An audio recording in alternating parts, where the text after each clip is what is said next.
our very own Siska members and their friends wearing some kind of enemy t-shirts. Competitor t-shirts. But in any event, we have Alan Campbell, David Maxwell, Rob Zacharias, and Fred Ishalski. We're doing a presentation on their paddle to Juneau, from Victoria to Juneau. I think most of you have heard about this. You made the news. I've talked with Alan and Dave to some extent on this. There's just way too much happened on this paddle in terms of planning, organizing, the actual execution of it to cover in one session like this. So they're going to give us more of an overview that's going to cover a little bit of everything. And then I'm hoping that we can have them back on another occasion to talk more about the technical aspects of the planning, type of equipment that they use, and so on, for those people who might be more interested in that kind of information. So there's also going to be a lot of questions that you guys are going to have rattling around in your heads as this presentation goes on. Because we're a little bit pressed for time, we're going to ask that you hold those questions back until the presentation is finished. If it's a really burning question that you really don't want to have kind of slide away from you, just Lisa. we have a note taker here, so if you want to put up your hand and just set out the question, and we'll put it on the board, and we'll try to get to it after the presentation's over. So, without further ado. Yeah. All right.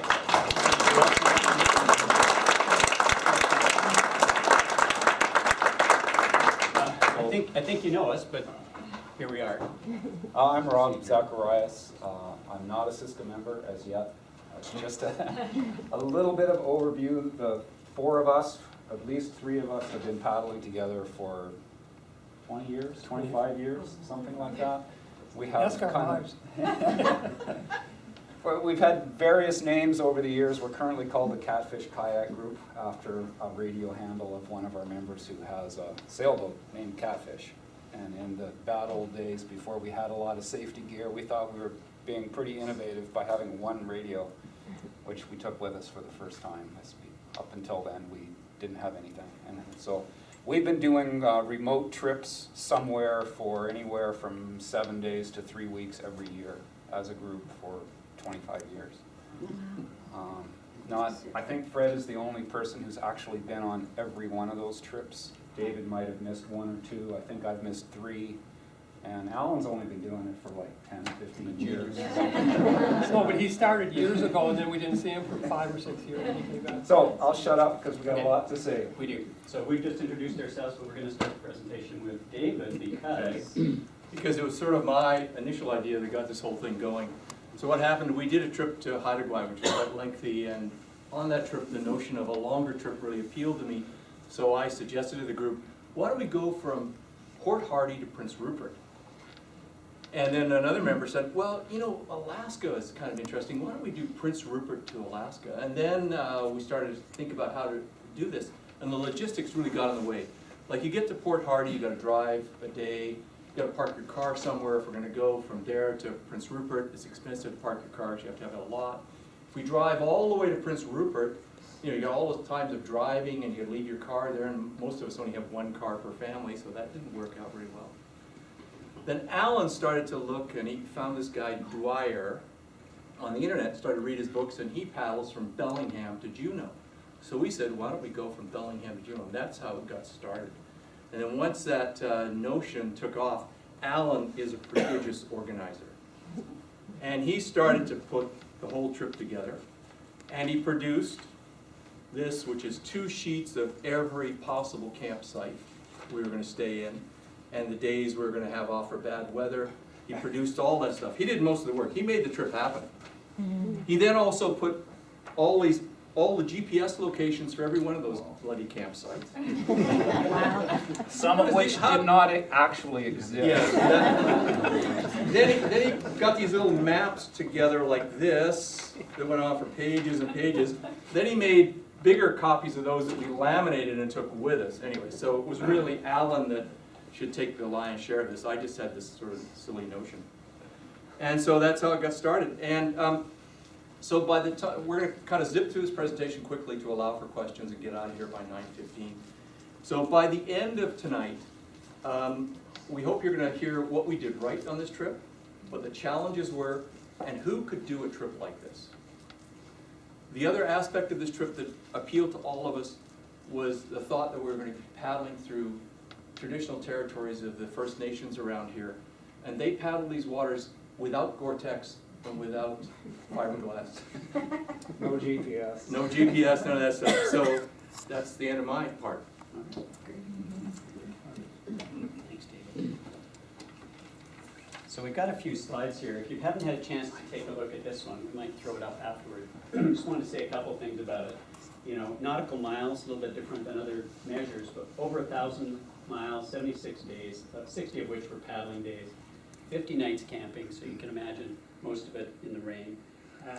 9 days R&R, 4 ferry, and 2 weather days. We were really happy and lucky with the weather.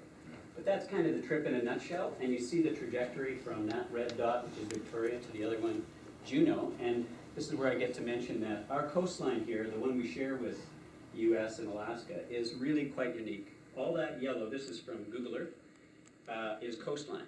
All the indentations, all the fjords are outlined in yellow on their maps. And you can just see how densely packed it is. If you look at the area south of Victoria from Washington State, it's a straight line. And if you look at the other side of the Bering Sea, it's very different. So we have here just a magical universe of possibilities when it comes to the inlets, the fjords, and the islands. And so we're really privileged to do such a lot of it. But there's places we'd like to go again. So that's one point to say.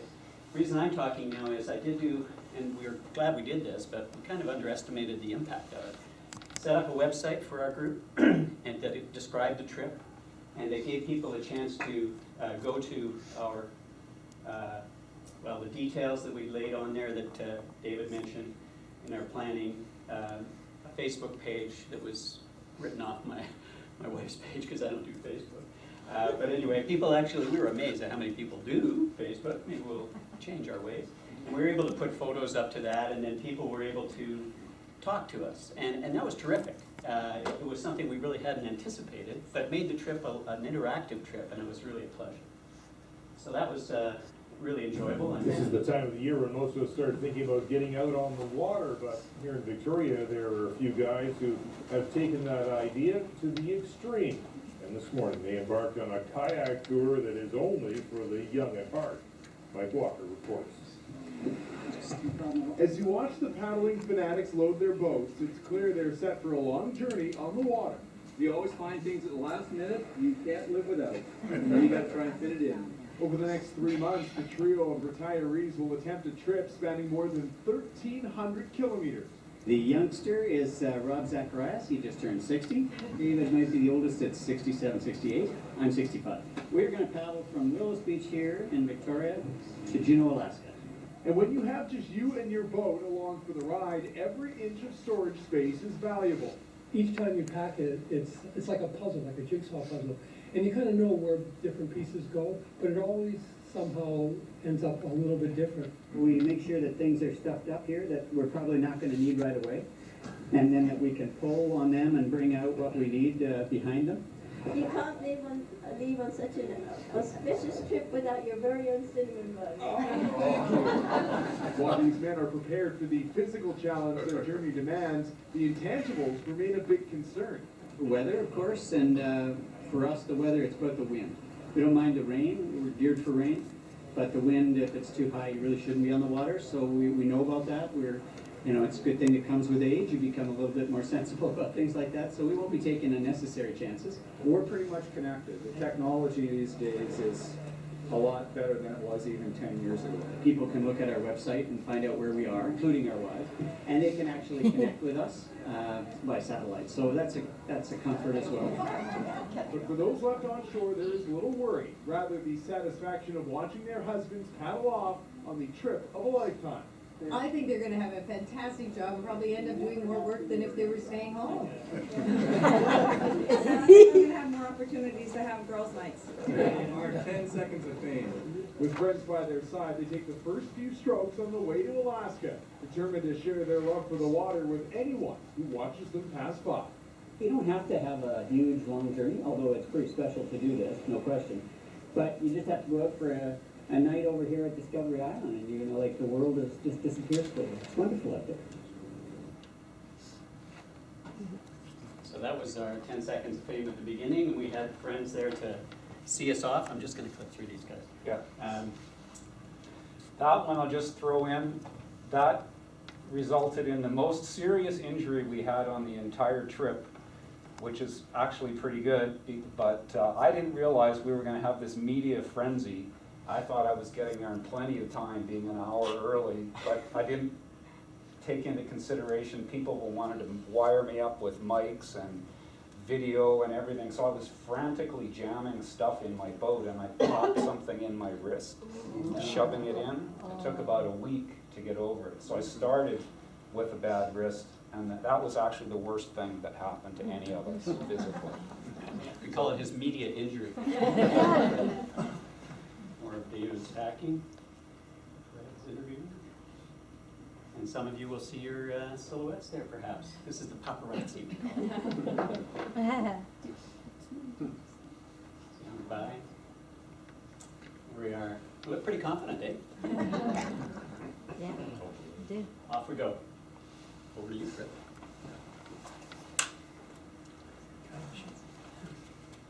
Hi, my name is Fred Pachelski. I've been part of this crew for a long time, but unlike these guys, I didn't want to go to Alaska. Bunch of reasons why. I've got some physical issues that would prevent me from actually paddling all the way to Alaska. I've got shoulder problems. But a bigger reason is, like, I really enjoy paddling and I have a good time, but I did not want to pack up my boat and pack up my tent and unpack it every single day for the next 3 months. So myself and one other member of our original group decided to go from basically Willows, and one joined us a little later, and go up to Savory Island. So it took us 11 days. There's a pointer here. It took us 11 days, started from there, and these are all the sites that we stayed in overnight until we got up to Savory Island. First of all, I want to thank Jenny and the Wednesday day paddlers for joining us, because they paddled up part way up Gordon Head with us, and then along with Roger and Deb, who paddled all the way to Sydney Island. By the time we got to Sydney, when we left, you saw the video, it was an overcast day, but by the time we got here, it was pissing down rain. So 2 of us grabbed our tents and threw them in the first sheltered place we could find, and David and I had a nice dry, warm evening. Here's Rob in his evening wear. The wind and rain were blowing in. There's no windows here, but here he is setting up his stove for the night. In order for this trip to work, it was decided, in the other trips that we've done as a group, we always take turns cooking for everybody. So if we're gone for 2 weeks and there's 7 of us, you cook 2 nights and that's it. Well, on this trip, it was realized that if anybody pulled out for any reasons, that would destroy the logistics of cooking. So it was decided very early on that everybody was responsible for their own food. Ask David about his turkey. And so if one person bailed for whatever reason, it would not impact anybody else's trip. So here's Rob preparing. What did you have your first night? Chili dogs. Okay. Oh, that's right. Most of us brought sandwiches. Okay. Here's a picture of Roger and Deb, who then left the next morning and headed back to Victoria. And we understand that they had a rough paddle. The weather really kicked up. Here's Rob deciding whether he wants to challenge right away with 2 BC ferries. It's not raining. This is the very northern end of Prevost Island, and there's camping up here, and it's a really pretty island. And after we got there, Rob Dill, who lives on Pender, who's one of our original members, joined us for the paddle from here to Savory. Very experienced paddler. This is all a swamp area in here, and there was a whole group of anthropology students from UVic who were there doing a dig. And we met their TA and the two native guys that were up there that were there as cultural guides. And they're all students, they're in their early 20s, their TA's probably in their early theaters. And I went and asked one of the native guys, I said, are you showing them anything important? He said, nah, we're not gonna show them anything important. I don't know where they were digging, or how successful they were. We set up on the ridge along the side, and that's a shot of, I think, David. In the summertime, it's actually dry down by the water, but we were there too early for that. Yeah, so we had ridge campsites. It was somebody's birthday that night. They had a cake, so we helped them finish it. So I remember pretty good. But these guys were really well prepared. They had covered cooking areas, they had tables, stoves, refrigerators, luxurious camping. Alan's gonna jump in here. Okay, so one of the other things that we did, we're really pleased we did, was use a satellite communicator on this trip. It's called a DeLorme InReach device. I don't have it with me, but you can see David hanging onto it there. And here's a picture of the device itself. Ours, I think, is yellow, but it's kind of about that size. It will record your position, send it up to a satellite, down to an online map share site. And so it allowed us to be tracked, basically the whole journey. And as we were being tracked and people could go through the website, they could see our posts, those little squares that we left behind as we called in or tapped in each night, and Rob and I shared that duty. We had to do 160 character texts. Right. Very compressed text. So actually Rob is amazing at this. He basically makes up his message, and then he takes out all the spaces and any letters he doesn't think he needs. It's a puzzle, it's like, what does it say? But you got across information, we're okay, here we are, whatever's going on. And people could see that. So it became kind of a fun way for us to stay in touch. This is an example, and this was one of our less pleasant days. We'll get to this later. But long day started well, then no place to camp, spent hours, etc. So we get the message out, this is what's going on now, and people could see where we were. Moving loaded kayaks around is pretty tough, and we use straps like that to make the job a heck of a lot easier. 4 people on a boat is pretty standard. When there's only 3 on a trip, it makes it a little more problematic. Maybe Rob can talk about that later. We left Prevost Island down here, went up Trichomali Channel all the way to Blackberry Point on Valdez Island. And it was the sun was out, there wasn't any wind, it was absolutely flat, calm, all the way up for the whole day off that channel. Here's David enjoying himself, just having a good day. And this is the camping area there. I've kayaked and camped here a number of times, but I've never been here when there hasn't been a whole group of other people here. And we had this whole place to ourselves. And it's a nice beach, but the best spots are in the trees. You don't have sand in your teeth in the morning. Sunset, no, that would have to be sunrise if there was sun's coming. But just a really nice place. If anybody's ever paddled and done camping out of it, you realize after a day or two that you really kind of have to start to rethink where everything goes in your boat and pull the stuff out and do I need this now, do I need it later? And here's a shot of David doing exactly that. David liked to do this pretty much every day. Some of us would pack a little faster. I can't remember why, but Rob, Dill, and I took off ahead of you guys, and this is going through, there's 2 ways to get into Nanaimo. One is False Narrows, the other is Dodd Narrows, and this is in False Narrows. But Rob and I were by ourselves. Why did that happen? I don't know. I can't remember. You were in a hurry to leave. Yeah, we couldn't wait for you to pack. Shot of Rob with Armac in the background. Most of the paddling I've done have been on these long trips, and I've been paddling with Siska now for about 6 months on the Wednesday paddle. So this is civilized kayaking. There's places to stop, there's restrooms, covered shelters, there's cooking areas. So this is, we stopped and took a day off in Nanaimo, and this is Newcastle Island, and again, look what we find, picnic tables and shelters. I mean, God, this is it, I've gone to heaven. And this is Rael, Rael, yeah. who showed up, who's here tonight, who showed up with a whole bucket of crabs for us. Wow, nice. Really cooked. Newcastle Island is famous for a number of reasons, and probably the most well-known is that it was a quarry for millstones. And these were the stones that were cut out of the rock, and they have a big, huge machine that does this. And then in the pulp and paper industry, they take the wood chips and they pulverize them by using these gigantic, huge pieces of rock. And they don't do it anymore from here anyways. This is where they all came from. This is the channel between Newcastle and Protection, and here's a ferrocement catch up on the rocks there.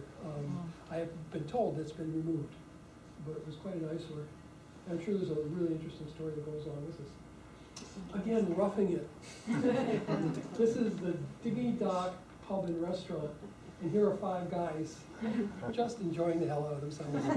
And you can see I still have my wrist bandaged. The guys went into Nanaimo and bought that for me. I had Nice. a thing I was wrapping around it every day, and they came back with a little elastic tensor bandage. So it was slowly getting better. One of the problems of leaving the site is the channel is really shallow. So here we are, dragging our boats down in the morning, we're ready to head out. And this is how much water we finally came in when we decided to leave. So instead of going out around the outside, we ended up going on the inside. And we went up the coast past Parksville. I'm trying to remember the name of the bay where the Navy base is up there. Nanoose. And right across from that are a series of islands. This is Gerald Island, which is now a provincial park. And Rob had been here 10 years earlier when he did his solo navigation around the island, but it had grown up. In the back there, we ended up camping on the ridge. It's still completely undeveloped, Yeah. so I was expecting park structures, but there's nothing. But you can put camp there. Really pretty place. Next morning, we headed out across the strait to Island Hop, and the weather was great. No big seas. Rounding the other side, and we went around the southern side of the Skiddy, and then pulled into Jedediah, and we pulled in here and had lunch. This is one of the spots that I really like to go back and paddle in sometime. It's difficult to get to because of its location, but it was really a pretty area. And then Rob, Dill and I walked up here to the mud bay up there, which you can't get in. This bay was completely choked with logs, and this one, it goes out all the way to that island, and that's why it's called Mud Bay.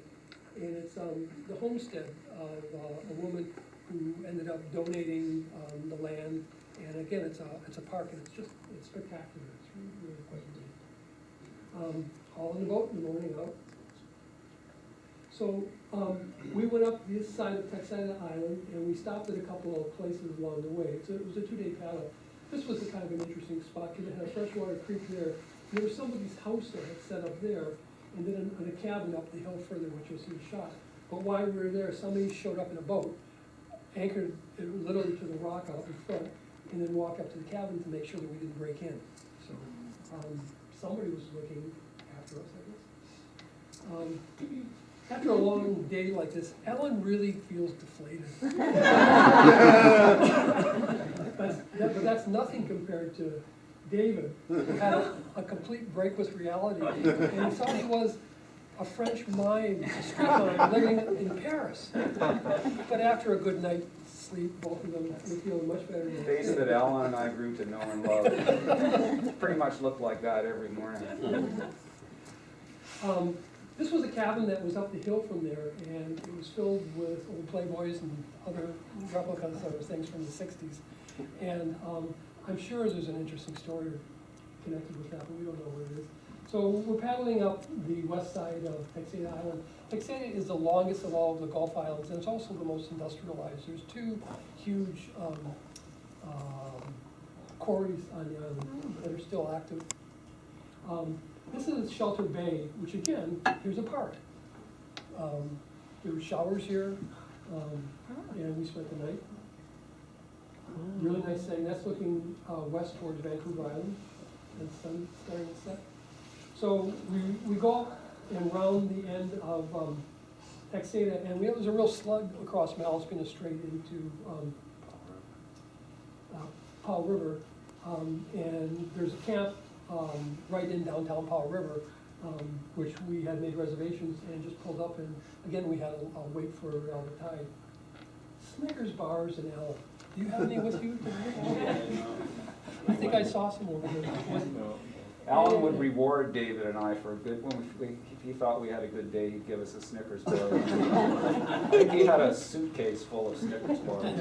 Behavior mod works. The first time Alan showed up to go paddling with us many years ago, he showed up with a case of Pepsi in cans. He had a hard time getting in his boat. And a cake. And a cake. If you ever find yourself in Powell River, this was a Mexican restaurant. We had a wonderful meal Yeah. here. It was really, Go eat really there, good. it's great. It's really great.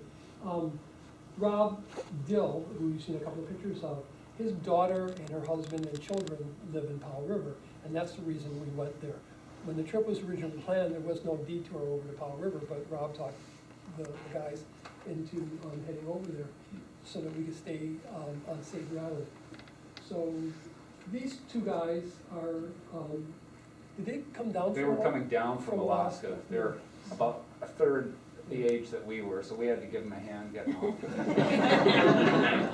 You know, there is something to say about experience in life, because we watch these guys load and unload their boats, and you just kind of say, oh, that's a lot of work and not a lot of, results from it, so, yeah. Right in front of the pulp mill in Powell River, there's a whole fleet of these Second World War ferrocement freighters that are run aground there, and they There's just like left 25 of them. Yeah, and they use them as a breakwater. So, kind of interesting.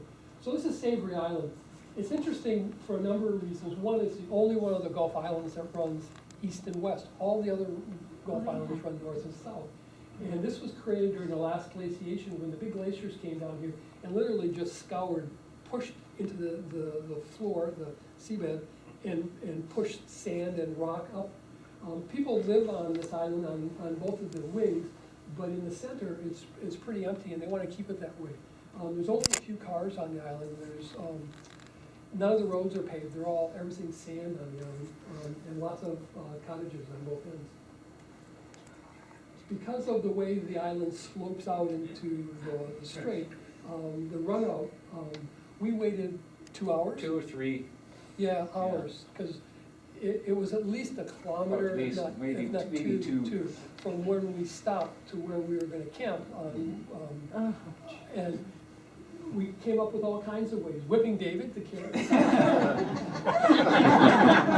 This is a face without makeup. He sweated all that white stuff off. So this is where we camped, and I really wish we had a good picture just to show you how far that was from the original water. But the first night, high tide came up to here, and that was a big distance compared to some of the other tents further on down there. Middle of the night, I stuck my hand out the tent and it got wet. I just prayed that the water didn't come any further, but we did okay. They have so we spent 2 nights here.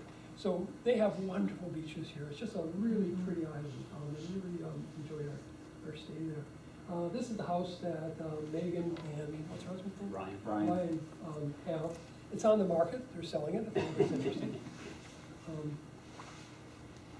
This is a picture of Gail, my wife, who's here tonight, with the 2 snakes. It has nothing to do with kayaking, but I thought it was a neat picture. So The snake charmer. some of the wives showed up there. Yeah, I forgot to mention that. Gail and Monty And Katrina came up. So this is as far as Rob Dill and I went, and our wives drove us home. We paddled over to London and they took us home. And these 3 guys continued on, and Rob's going to continue on with the story. Okay, thanks, Fred. So the rest of the crew left one morning, and then we got all packed up, and whoops, did I do something wrong? Yep. Sorry. I'll never do it again. Oh. You didn't hit the right-hand side. Ah, okay, now I got you. So we can see we left from Savory Island, we came back across the strait, up Discovery Channel, the length of Johnstone Strait, up across again, so this is 1, 2, 3 times across the Salish Sea, and then up the mainland coast, around Cape Caution, which is as far as this map goes, and again, the little red dots are campsites. So after the other guys left Savory, we were all ready to go, and I said, hey, has anybody seen my spray skirt? And we couldn't find it. And we still don't really know what happened. Either in the 2 hours we were pulling boats up, it fell off, or high tide at night washed it away. And I had often wondered in the past, well, what would I do if I lost my spray skirt? And I thought, well, I'd make one. So that's what we did. I got my plastic tarp ground sheet and tried various bungee cords. I ended up using my paddle leash, and we made a spray skirt, and I paddled back across Georgia Strait with that. There's David about halfway. Fortunately, it was a beautiful day, but it actually worked very well.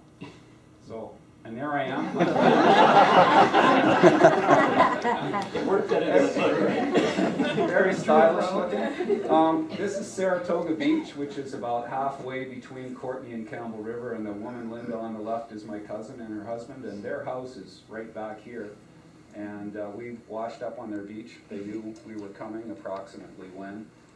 And my wife Lisa met us there, and we spent 2 nights there, and Bill was kind enough to drive us all over Campbell River. I bought a new spray skirt, we got groceries, we did sort of resupply and rehabilitated everything, and took off again.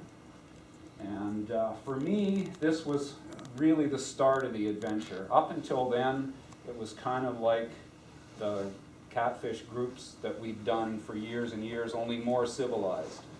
So after we left Saratoga Beach, it was kind of getting into the journey.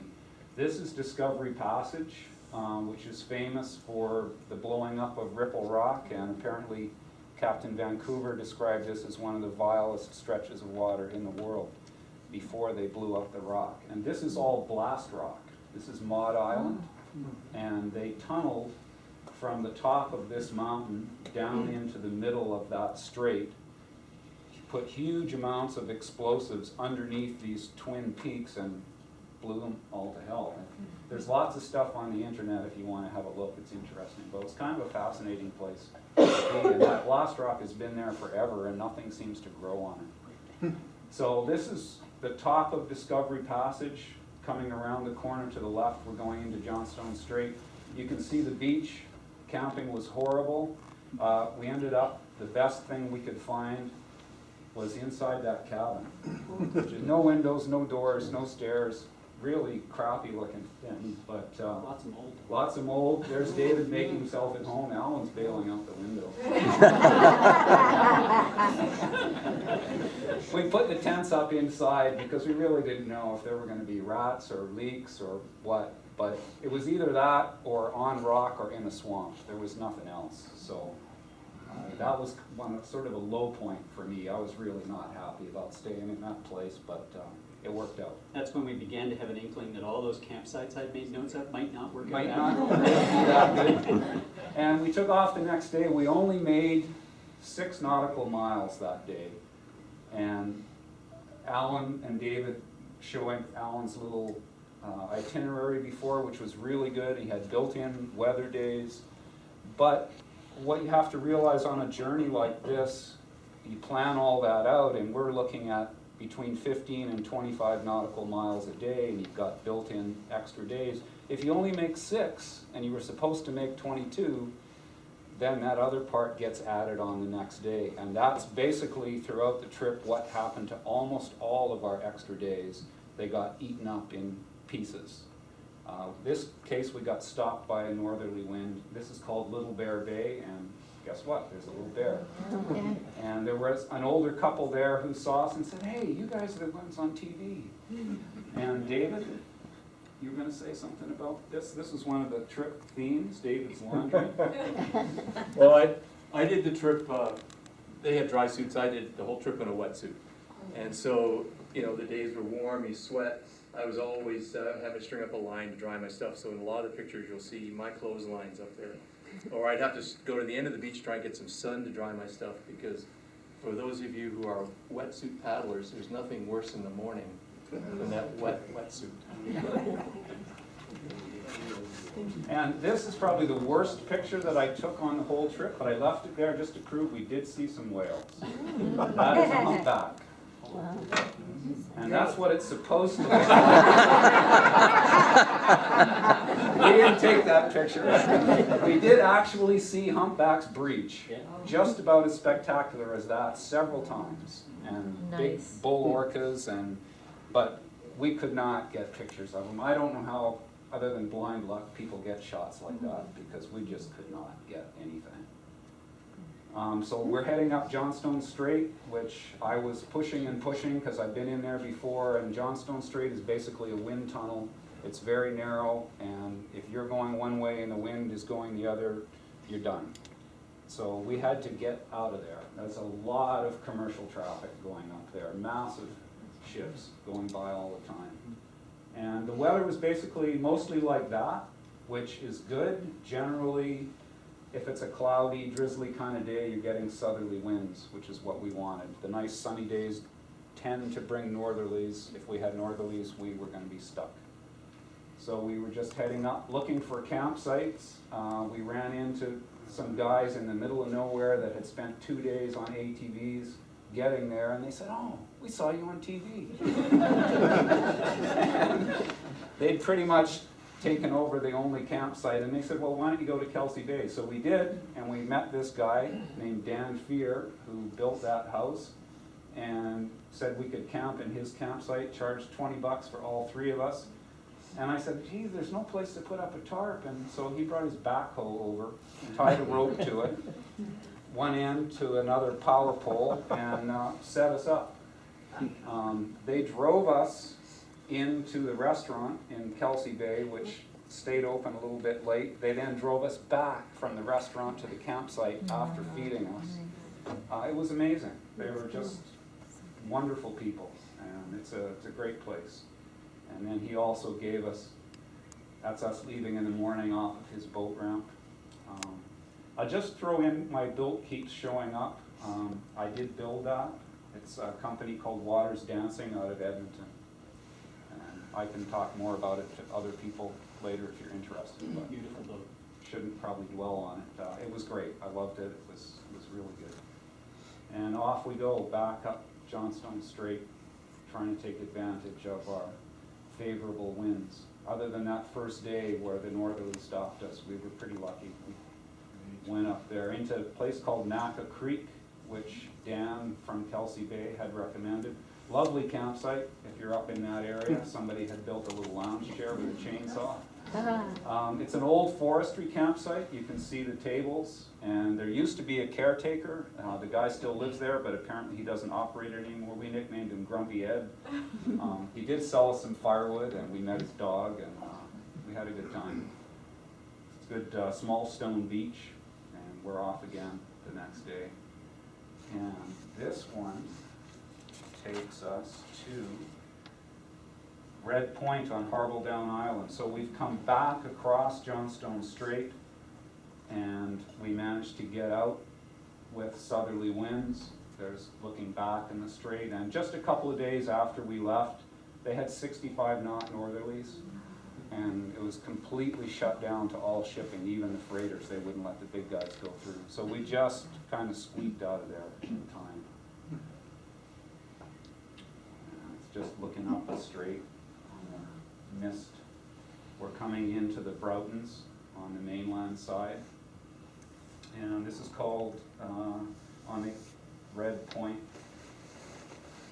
You can see the tarps, and because of the currents, the way we were paddling, we were often in narrow passages, so we had to leave when the water basically allowed us to, and just the time of year and the way the tides were going, we were often leaving around 11 in the morning, sometimes a little later, so Which worked for you? it worked for me. I like to sleep in. Alan likes to get up at 5. I think it drove him a little crazy that the water was always going the wrong way. But it was nice for me, and we could sit and dry out and get ready to go before it was time to load up and leave. And this is a little on the edge of the Broughtons. Beautiful, beautiful place. No place to camp. That was a little lunch stop. You pretty much had to tie up on a rock and climb out. And then we're going through the Broughtons, heading north. And north of the Broughtons, this is a place called Booker Lagoon. We were having a terrible time finding a campsite. And we finally decided to go into this tidal lagoon. Very narrow entrance. You had to time it to get in. It's about a mile wide in the center with arms going out like a starfish legs. And we were going around and around in all these bays trying to find a place to camp. And then David suggested, Go back to that you one. want to go back to that one? Yeah, you see this little Ah, white here. dot there? We're getting there, wending our way around. It's getting pretty depressing. I mean, it's miserable, we're beat. And there's a prawn fisherman. Yeah. And Rob had the only set of full charts. The rest of us had these little things that Alan did up. So I said, go talk to that guy. He said, oh, I said, you got the charts, go talk. So I bullied him into going over there, and he'll tell you what happened when he got there. So I pulled up and said hello, and there were 3 Vietnamese people on there who spoke almost no English. I managed to communicate the fact that we were looking for a campsite, and the only thing I could understand, and this is actually clear compared to what it was quite foggy. And he said, you go that way, I think flat. And all we could see was fog. But we figured that's at least as good as anything we can see, and we got a little closer, and he was absolutely right. There was this perfectly flat island. I paced it off at 60 steps by 90, and it was the only place in there that you could camp, and there's tons of room. It was gorgeous. So it was a little piece of paradise. And we had to time it to get out of there. We left about 8 in the morning. If you didn't leave at the right time, you could not paddle it. Very narrow, 2 or 3 entrances in there, and the water would just rip in. So you really got to be careful going in there, otherwise you're going to be stuck. And this is a place called Howcraft Island. Again, trying to find a campsite. There's the high tide line. This stump was right there. This log was right there. And half of my tent is in the woods, which we cut out with an axe and a saw. And we did that for 3 campsites to get our tents in there. And that was the best place. We'd been looking for 3 hours. And that was the best place we could find. So that was one of the themes, was where the hell are we going to sleep? Lots of places, there's lots of places. Other times there's just absolutely nothing. And then we get days like this, and at this point, we are looking across the strait. The northern end of Vancouver Island is up here. So it was pretty cool to realize we paddled the length of Vancouver Island. We crossed the strait 3 times, so not exactly in a straight line, but you could really see how far we'd come. And this is a beautiful place called Shelter Bay. And we stayed 2 nights here. This was after 10 straight days of wilderness paddling. I said, I need a break. And we took an extra day off. We had the weather, and we could kind of rest up and dry out and reorganize, and it was lovely. David and I decided we'd let him take the day off. These young guys, they can't keep up. So it was a beautiful, beautiful place. Nice campsite in the woods, and you could see the beach, and it was great. It would be a wonderful place to go and just kind of hang out. It's a huge bay. You could do lots of exploring up there if you're looking for a place to kayak.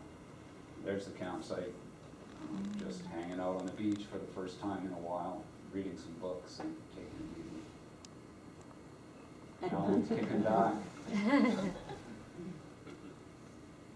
And this, the next sort of day and a half, 2 days, are one of the highlights of the trip for me. This is a place called Burnett Bay. There's Alan and David pulling in a little. They were trying to find the lowest amount of surf. I just went straight up the middle. I was looking for this buoy, which I could see from the water. I thought was a tiny little orange dot, because we were looking for a cabin. So we landed down in the surf and hauled the boats up here, and then I climbed over the logs, found a trail, And there it was. This place was built in the early 80s by Randall Washburn, and any of you have heard of Washburn's current tables? Same guy. And it's been basically maintained by anybody who shows up to use it. If it needs a little repair work, they do it, stock up firewood, whatever. Gorgeous little place. Everything is miniature. Somebody my size, right in the center, can just barely stand up under the ridge beam. And the guys decided I was the skinniest, so I got the top bunk. You can see that's a standard width thermarest. So it's exactly the same width as that bunk is.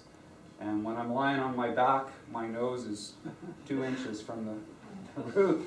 You don't want to roll over. And there's a double bunk underneath for the two of them. But there we are. We left at 6. Cape Caution is just north of Burnett Bay, and I don't know if people have heard of Cape Caution or not, but it's infamous. It's well named, and this is north of Vancouver Island on the mainland side, south of Calvert Island. So we're in Queen Charlotte Sound. There's like 50 nautical miles of open Pacific, and Cape Caution sticks out into the middle of it. So we were sitting in our cabin in the woods in the dark, listening to weather forecasts, which we got 3 different weather forecasting areas. We were all sort of at the junction. All of them were different.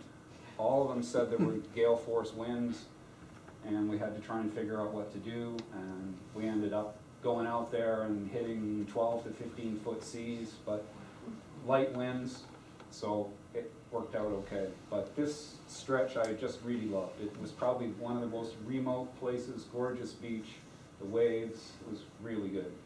And we made it to Smith Sound on the other side, and of course David's gotten his laundry up right away while the sun was shining.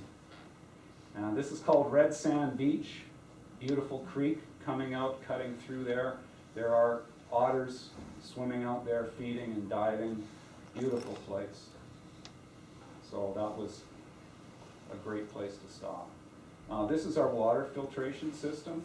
It's basically a dry bag with an internal filter and a tube.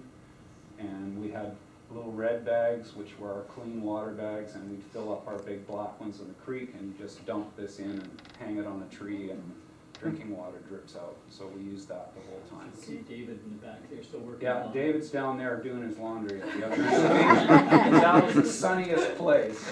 So that was a priority for him, was to scope out the heat traps, try and get his clothes dry. So that is right there where we just were. This is Cape Caution. That's Burnett Bay. So you had to get all the way around this headland and then cut across. And just briefly, you can see, even though this is protected, there's a big bay here, there's a big bay here, there's an open channel there, then we're on the outside. So every day it seemed, even in protected paddling, we were always doing big open water crossings. So we were constantly trying to time those. As David mentioned, I was the one that had the detailed charts. So I would be kind of plotting what our next move was. We would be trying to get to the edge of one of these at an auspicious time and then get across before the wind came up and then back into shelter. So that was a kind of a constant thing going on with that. And this is Fury Island. Clam Beach it's called. And getting here, David, I mentioned earlier, the only injury we had was on the starting beach. We didn't have any accidents either, but David and I almost had one just an hour or two before this. We both decided to take a little shortcut between a rock and a hard place. And we had been watching this little channel for a good 10 minutes, watching the swells go through, and it looked perfectly fine, and he went in ahead of me. And just when he got in there, 2 swells came in at the same time and just spun him, and the next one picked me up and was powering me straight in. I was screaming at him to not stop because I couldn't. And we just avoided crashing each other, which would have been a disaster. And then Alan came merrily around the next point. So We saved about 30 seconds.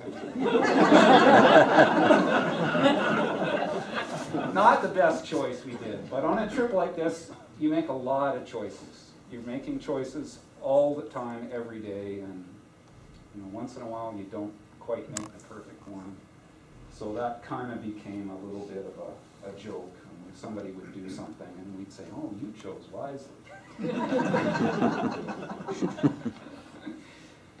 This is, yeah, we're still on Clam Beach. This one, I just love, these guys wanted to stay inside a cabin, which I just thought was too dark and dingy, such a beautiful day. So I stayed down on the beach by myself and had a wonderful time.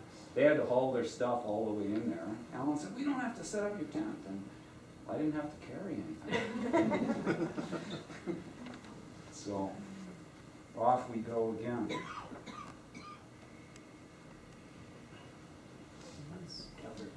Yeah, we're heading up Fitzhugh Sound, and we're going to cross this. So again, on the map, this looks like a nice protected little channel, but it's pretty wide, and we're getting over to the other side.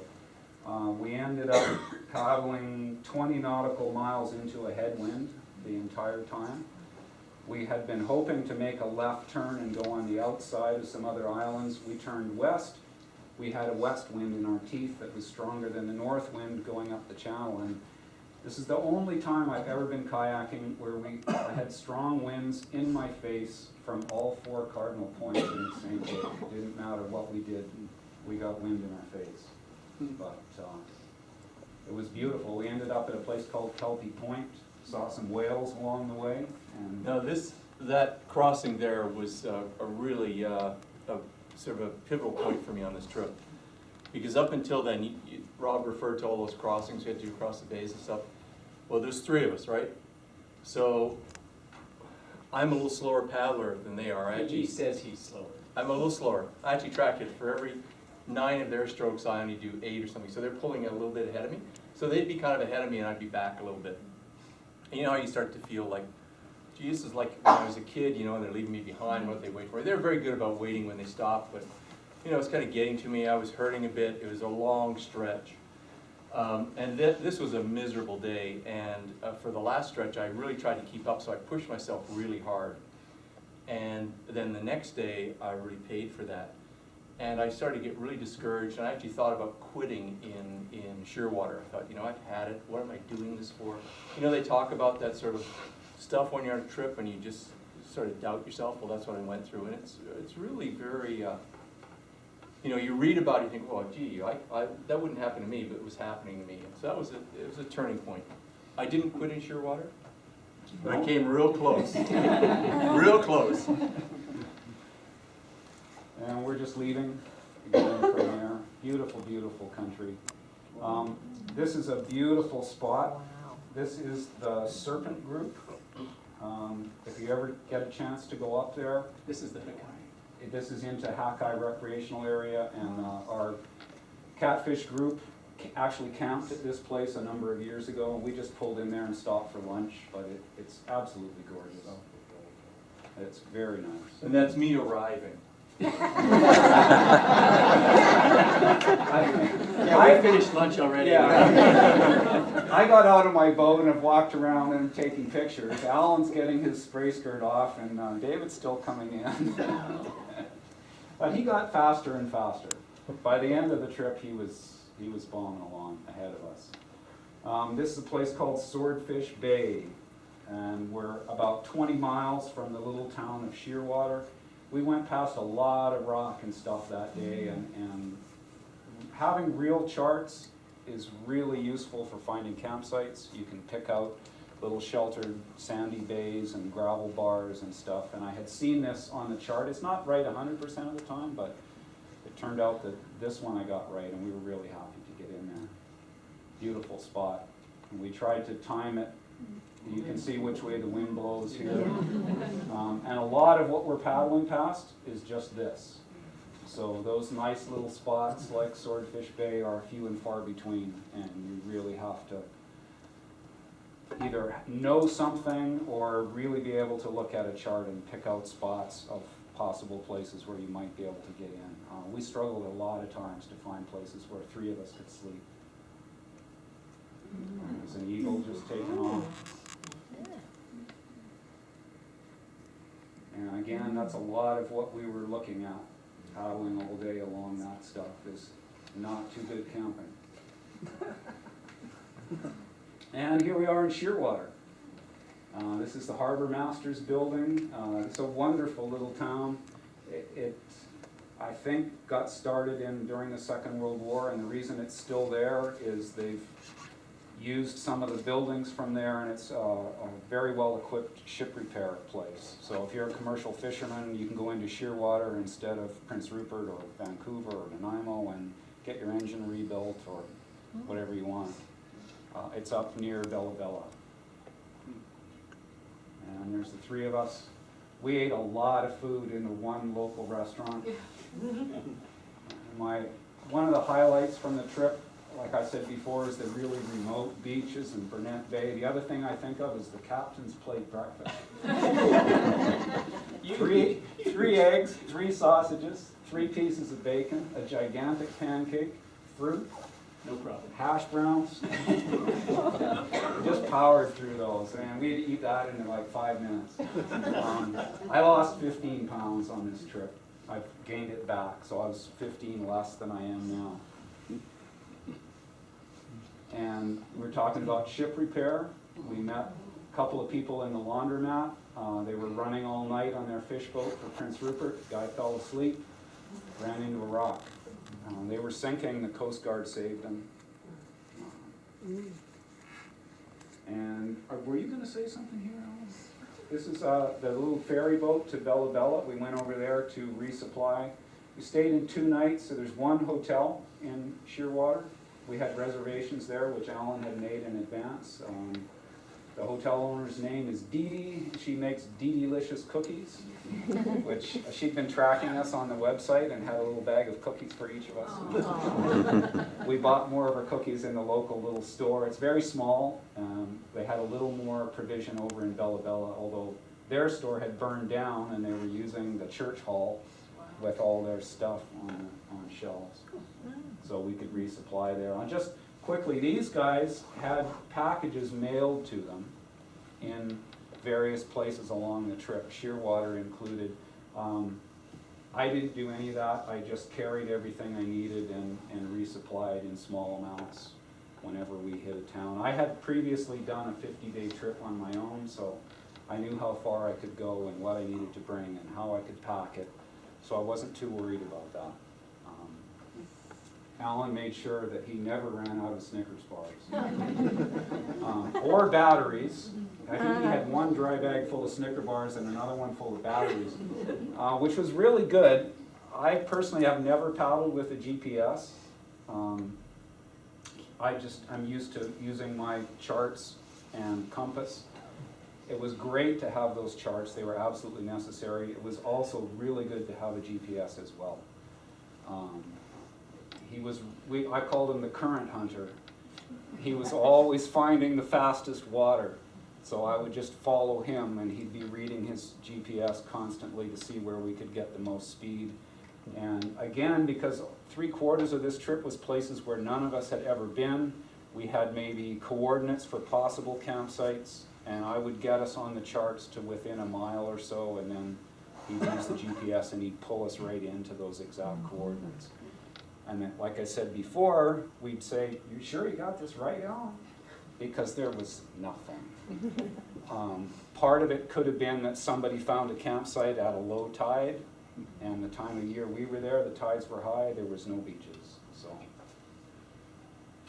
and we're off again. I think it's over to you. Thanks. So this will come up, David had his little low point there, and I have a low point in this section. And somebody before the presentation was wondering if we were still friends after this whole trip. And it helps to have known each other for 20 years or whatever it's been, and to have been through some issues together, so we kind of know each other quite well. But I think it's fair to say we all had our low points. And it was great to see how the other guys would help. I mean, they really would. you'd really feel kind of down. But they would do something to make you feel a bit better. And David's mentioned his, and I'll get to mine here. So this section goes from Shearwater. I guess I need to point this out. Little knob on it. Yeah, okay. So this is Shearwater in here, and we're going up to Prince Rupert. I think I made a note, there's like 12 days and as many campsites in this section. We didn't stop over. We had decent weather, but didn't mean it was easy. In fact, so 217 nautical miles, 12 days. In fact, it was there were some challenging pieces here, and partly that had to do with camping, which is a bit of a theme you'll hear as we go through this presentation. Yeah, that was a grind. Those 12 days were a real grind. Yeah, because we were kind of feeling a little bit smart here, right? Yeah. We'd come this far, and then we got chastened on this part of the trip. Realized we didn't know as much, or we weren't quite as good as maybe we thought we were. So anyhow, here we are taking off from Shearwater, and we go out to a place called Roar Islet. Roar Islet is just on the edge of Millbank Sound at the mouth of Seaforth Channel that leads into Shearwater from the open ocean. And on the way here, we saw 3 bears on the side. We didn't have bears in our campsites, by the way, and it wasn't an issue for us. We basically figured we were in our campsites, we just kept moving, and it would be very unlikely that we'd see bears where we were, but around towns we heard nothing but bad bear stories. So the town bears are a problem, but the wilderness bears, like the ones we saw coming here, they were terrified to death of us, and if they caught sight of us, they'd hightail it right away. So they think humans are trouble, and that's good for us. We don't want to really get close and personal with bears. We saw a couple of orcas, I think, on the way out here as well. So there's lots of wildlife in this area, and we found this little islet. Finally, this was one of the GPS helped us here because there were several different places, but this one was the one that we were looking for, and it worked out well. And then we swung around sort of the edge of Millbank Sound, which is a big rounded area there, and again with GPS help found a campsite here on the bottom of Swindle Island. And it's, again, we didn't think there was a campsite there. It was pointing to a rocky kind of outcropping, but all we had to do was kind of get around that, and we saw this really nice sand beach. I want to make the point that we pulled our boats well up, and we always tied our boats off. Even if they were up like this, we'd tie the suckers off because we were terrified that we were going to lose our boat in some kind of rogue wave or, funny swell that might come in. But you can see it's really a nice campsite. It was a nice sunny afternoon when we got there. We could dry out and just kick back a bit. So that was Swindle. And then from there we had a really pleasant day, as you see, making our way through some channels between Millbank and Laredo Sound. As we're making our way north, you kind of wind through some beautiful little passages, just 50 meters wide, really lovely. And we came out into Laredo Sound and decided we'd continue on up into the sound further to a place we'd camped before called Milne Island. And we sort of had memories that this was a pretty good camping place. It wasn't. Your memory isn't what it used to be, I guess. I don't know. Times change. It was a bit rugged and disappointing that we didn't have the experience that we wanted. But it was good paddling to get there. The next day, and this is where we're really checking out whether Rob has the royal blood or not.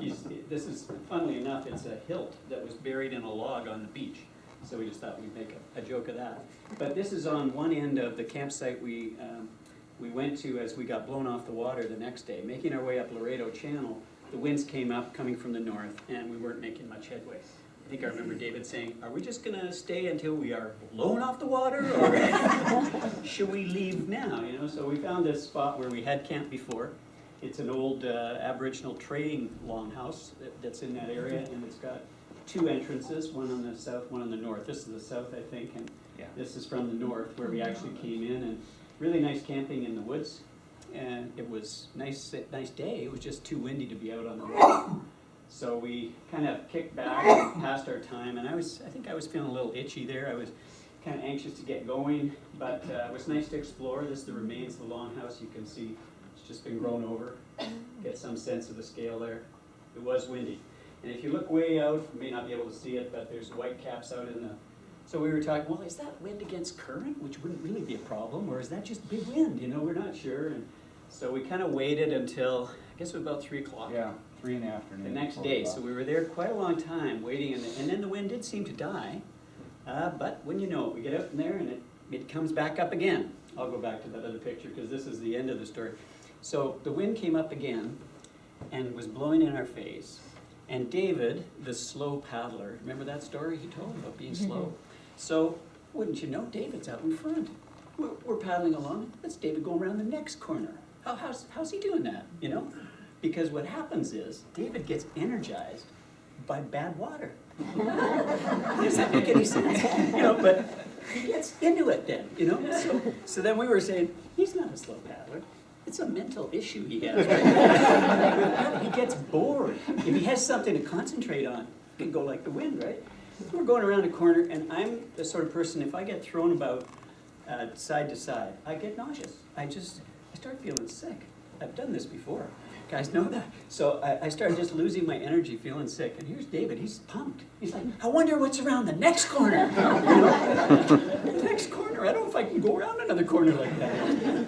So we finally pulled in. We were going up Princess Royal Island, this huge island, looking for spirit bears once in a while, but never saw any. That's where they are, I guess, in numbers. And there's really nowhere to land. Finally, I persuaded them that I had to stop. I just couldn't do this anymore. So we go into this inlet. I think it was about a mile or so in there, quite a ways in. Still nothing to land on. So we pulled out on a rock and sat there and had the kind of discussion like, well, we could camp here on this rock, or we could keep going and we'll stop, you know, when you don't feel you can go on. Yeah, and this is like 8:30 at night. It's because late. we didn't leave until 3. It's not dark yet, but it's getting dark. And the wind is not dropping. You know, it's kind of coming up, right? And so we decided, okay, well, we'll go on. Rob says, we just stop whenever you want to stop. Yeah, sure, right? He's a very nice guy, but he does not control the places you can pull out. So we keep going, and I realized that it was being close to shore was part of the problem. So we went out a bit, maybe a mile offshore. It was better. Less of the reflected waves and stuff. I felt a bit better. But now it's like maybe 9:30. We're getting near the top of Princess Royal Island. There's an inlet called Surf Inlet. I wonder why it's called that. Where do they come up with these names? There's a big open channel that comes in from the ocean, and the waves just surf right up this huge inlet, right? And they're surfing through us. So, and about that time I realized I wasn't seeing things so well anymore. You know, it was gloomy anyway, and it's now getting dark, and I can't see the edges of things. So my eyes are not able to pick that up. These guys seem to be okay, so I said, you know, I'm not really seeing things that well, and I'm just gonna paddle in between you guys, okay? Just so you know, I'm gonna be between you. If you see something between you, let me know, you know, because I can keep track of you, but not the waves. And then you're just feeling the waves. You couldn't see them. I couldn't see them. And we kept that up till 10:30. So we get to this place at 10:30 at night on the Sagar Islets. Again, we camped there before. We thought, oh, at least we have a place we know. You know, the Sagar Islets. Here's the Sagar Islets. It's crap, you know? I mean, really. This is not from this trip, because this is from our previous trip. Because when we got there at 10:30, we felt really happy in the pouring rain to pull up, get out of our, and get in tents, and go to bed. And I think you actually did a post that Yeah, night. I sent a post from, It's just superhuman to do that, These really. guys, I have to eat at night, so I was sitting in my tent just kind of stuffing everything I could get my hands on into my face and sending a little in-reach message saying, it's 11 o'clock, we just got in the tents, we're fine, I gotta eat, good night. That was the short story. But here was an example of what you had to go up from that beach to get to anything that was possible to camp My in. tent was up under those branches. I mean, honestly, this is not a campsite. So whenever we get to tell the BC Marine Trail Network about this, we're going to put in a real bad mark on this place. But yeah, it wasn't what we needed, but it served us for the night. Next spot, hit a new low. So from there we go up beside Campania Island, and we'd been at Campania a few years before that. On the west side. On the west side. Beautiful beaches, white sand, looks tropical. The insects are so voracious, they come at least 50 meters offshore to greet you and eat you. They're amazing. And we thought, well, that was the west side, you know? It's probably better over on this side. No. The whole island is just a write-off as far as insects are concerned. So this was standard equipment now, complete coverage, gloves, bug hat, and there were so many bugs that they'd land on the mesh of your hat, and you began not to be able to see through them. Like, you know, there were that many insects here of all kinds, midges, black flies, you know, no-see-ums, you name it, they're all there, right? So this is me, but the person who really suffered here was David. David is particularly tasty, it turns out. And he was in a wetsuit. He had to change out of his wetsuit. He had to get Alan that and I thing did not take those dry suits off. I hadn't learned my lesson yet, so I was still, didn't want to get the inside of my tent damp, so I would take off my wetsuit outside and then go in. So I figured, oh, I'd do it pretty quick, so I whipped it off, dived into the tent, and by the time I got in there, I think I had like 80 bites. It looked like my thighs looked like somebody taking a shotgun to them. I don't know how they did it. And then you're inside the tent, killing all the ones that came in after you, right? And so from then on, I would get in my tent with my wetsuit on and take it off in there. That was a particularly low point. And I itched that night. I think we maybe weren't sufficiently sympathetic with David, because the next day he showed us his kind of flank, and really, it did look like he had 20 or 30 really nasty red-looking things there. I wish we'd taken a picture of it, because it did look like he'd been shot, you know. So he wasn't, he was complaining about something important. And Rob, who thought he was fine because he had this special stuff from Mac or something, some organic stuff, and it seemed to be working, right? So he put it all over, and I was watching him. He didn't have a bug hat, and yet they weren't landing, and except where he didn't put it, and he couldn't put it around his eyes, and they bit right around his eyes, and his eyes were kind of closed. So we're like, how's it working for you, Rob?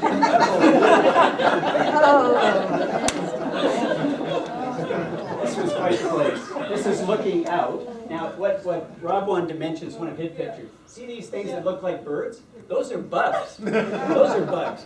It was just a random shot looking out, and there's bugs like everywhere. We were happy to leave that place and paddle around the bottom of Pitt Island. Now we're going up Principe Channel beside Pitt. And after quite a long paddle this day, we got to really a remarkably beautiful campsite at Anger Island, north end of Anger Island. And it's one of these places that's been used by First Nations, you can see, for eons, because they've built, you'll see later, a clam bed and so forth. And in the upland, there's this beautiful green carpet and nice flat areas to camp, and some big trees that just, you know, kind of put things in perspective, like you can see the size of the trees compared to our tents. So it was really lovely. Here's the line of the, you know, that they built to retain the seawater for their clam beds. And so we had a kind of a refresh there. We were feeling a little more positive again, not as many insects. We thought we'd probably maxed out at Campania. And here we are getting off from Anger Island and about to head into Petrel Channel. Now this was another lesson, because Petrel Channel is an alternative to going all the way up Principe, and the wind was starting to blow from the north again, so we thought we'll get out of there and go through this channel that'll angle us over towards Prince Rupert, away from the main channel, out of the wind. And it worked like a hot damn. We were, with the current, we were doing, what, 5-6 knots, I think? Yeah, we did 24 miles without breaking a sweat. Yeah, we were just motoring through there. And we got over to Ogden Channel, which is the end of Petrel Passage. And now we're looking for our campsite. And there didn't seem to be one. And we thought, well, you know, it's just a matter, we'll just keep on going around here. It was not the way we wanted to go. We wanted to go right, but we thought, well, we'll just go left and we'll we're find getting something. into the evening, starting to get dark. Yeah. And where we were to continue to go north was another 3-mile open water crossing. Yeah. And we didn't know what was on the other side. And it started to rain. And it started to rain. And we got to a place called Connie's Cove, which was one of my GPS spots. And so here it is, we're there. It's like, are you sure this is it? Because there was this long tidal flat. You could just see the bugs, you know. It was just, they were just living in large numbers there. David said, I can't stay here. So we thought, well, we've gone 25 miles. What the hell? You know, let's try some more. And we decided to go south. Now Rob is having an existential crisis, because it's one of his articles of faith. You do not go in a direction opposite to that which you need to go. Yeah. But now we're going 5 miles the wrong way. And we did find a decent place, though. So 5 more miles, 30 miles that day. It was longer than we wanted, longer than we recommend, but we actually did have a decent camp at the end of it. So the next day, we thought, oh, okay, well, we know how the currents work around here. Not a problem. We'll get out there with the current, and we'll just zip up Ogden Channel. We'll get to Una River was our next spot, right? Should be easy. we'll make up our 5 and we'll do the rest. And we had forgotten about the Skeena River. So here's a big learning experience. Those big rivers, they affect the tides for 50 miles either way. And we were within that zone, and the current that was supposed to be flooding in was going nowhere. And it just felt like you were in kind of paddling in cement. You know, you just weren't going anywhere. It was a rugged day, and it was raining. And you know, so we kind of made our way finally to Una River. Now, we'd said something about this in the before, but you can't say too much about the people of Una River. There are 25 of them who live there all year round, and they're amazing people. And they are so open-handed. This is the boathouse belonging to Lutz Budd, who we met on the dock. He's like the harbor master and the whole bunch of things. Everybody has about 6 jobs. And we said, well, could we camp somewhere around here? He said, oh yeah, you can camp anywhere. He said, but you know, if you just need a place, you could stay in my boathouse if you want. He's got Rob and I by this time down at his place. He took us in the truck. I think I was in the back, and we're driving along. We said, wow, this looks like deluxe. It's out of the rain. It's dry. We can hang our gear. It's fantastic. He said, well, if you want deluxe, there's the guest cabin. So this is the guest cabin that he built for the kids who don't come very often. That's theirs. And Wendy, his wife, she likes rainbow colors, so she had him paint this. We said, it's an interesting paint job. I said, I just do what I'm told. You must have 50 cans of paint, you know. But they're really lovely, and so that night, it was fantastic. This is the cabin. We had electricity, we had running water, we had... They charged us $85 for the 3 of us. Yeah, we would all have the paid twice bedding that and not included, even, like... full kitchen, everything. lovely. And we got in there from hosing off all our gear, and there's rhubarb huckleberry pie sitting on the counter for us. And homemade out of her garden. And the young guy that David had met in the harbor gave him 3 fresh crabs that he'd just pulled out of the water. So we ate the pie, and then we ate the crabs, and then we had dinner. Oh yeah, this was terrific. It buoyed our spirits up. It was fantastic. This is the next morning. We're getting ready to go again because we're trying to get to, we had one more stop at Kitson Island just before Prince Rupert. We were kind of anxious to move ahead, and they said, why don't you come to coffee? Every week we go to a different person's place for coffee. Most people come. So, well, we're just kind of all go, oh, that's fine, just come away here. So we go there, and that's the post office sign. The post office is in the house that we're going to, turns out. And up the road there, and we meet pretty much all the people of Una River who were there at the time we met. And they're really, really helpful, friendly. They are interested in us, but they were very interesting people as well. Yeah. And they get talking, and, you know, what do you do? And Rob says, well, I've been a bus driver, and I've done some carpentry and a little electrical. And they're like, really, eh? Ever think about living in a place like Una River? You're the kind of guy we need around here. So the guy who's the postmaster, he has a truck, and I can't remember his name, but it's like Bill's Dredging, Towing, Dock Building. It's got like 6 things on it, and he's the postmaster. And it was quite hilarious, because they wanted to talk to all of us. And like Alan was head of addiction services or something for VHA, and they're like, oh yeah, that's okay. And what did you do? Oh, I was a bus driver. Oh. Practical skills. How can you do that in a big city? They're just shocked. For them, driving in Prince Rupert is kind of a terrifying experience. They don't go to the city much. And Lutz, because the Rainbow Cottage is actually a couple of kilometers from the wharf. Yeah. And when he told us, we said, how are we going to get there? And he said, oh, you just use my truck. So he gave us his truck, gave me the keys, and these guys said, okay, you're the bus driver, you drive it. And it's this ancient old truck, and it's got these quirky little, you got to push this to get it started, and you start stepping on the gas, and it doesn't go, and it doesn't go, and it doesn't go, and it doesn't spin out the tires, and eventually it was great. But the last time we drove it, Lutz was actually in the truck, and I gave him the keys. He's, oh, no, you drive it. And I thought I was going like the slowest I'd ever been in my life, and he was a bit shocked at how fast. Oh, he kept looking at me and saying, does he drive really fast? Oh yeah, he's very good, don't worry. And they were so nice. We said, well, if we take your truck, well, what do you have to? He says, I got a bicycle. Yeah, I guess so, you know. But they Just were great. very, very friendly people. They wanted me to come, they offered me a job. Yep. You have to have a separate income. If you're, any of you Yeah. are thinking about it, you need to have some sort of income, like a pension or investment, because you can make a little money on the side, but not enough to live on. But they'd love to have more people in Una River, and I have to tell you, they're wonderful people. This guy is with the RCMP in Alberta or something. Yeah. He'll be an Una River resident when he retires. Right now, he comes out and fishes, and he got these halibut. And they were just laying them out on the dock when We were leaving, this is the next, in the morning. yeah, so we're looking at this amazed, and we get in our boats, and sure enough, they show up and give us a big stack of halibut fillets. All skinned and All boned. ready to and cook. Inch and a half thick, is just like right out of the ocean. Beautiful. Gorgeous And- fish. And the story about that is, I think the next one is probably, yeah. So I'll just stay here and tell you that we went from here to Kitson Island. And on our way to Kitson Island, we'd kind of plotted out a route, but the fella at the coffee clutch had said, you know, I'll be going into Rupert tomorrow, pick somebody up or something with my boat, and I'll look for you. So we were at the Lawyer Islands trying to decide just how we're gonna In the go fog. in the fog, and we're in now the zone of the Skeena River, and it pushes up big silt, you know, sort of underwater things, and the waves can get really iffy, but we didn't know much about that. We were just kind of making it up as we went along.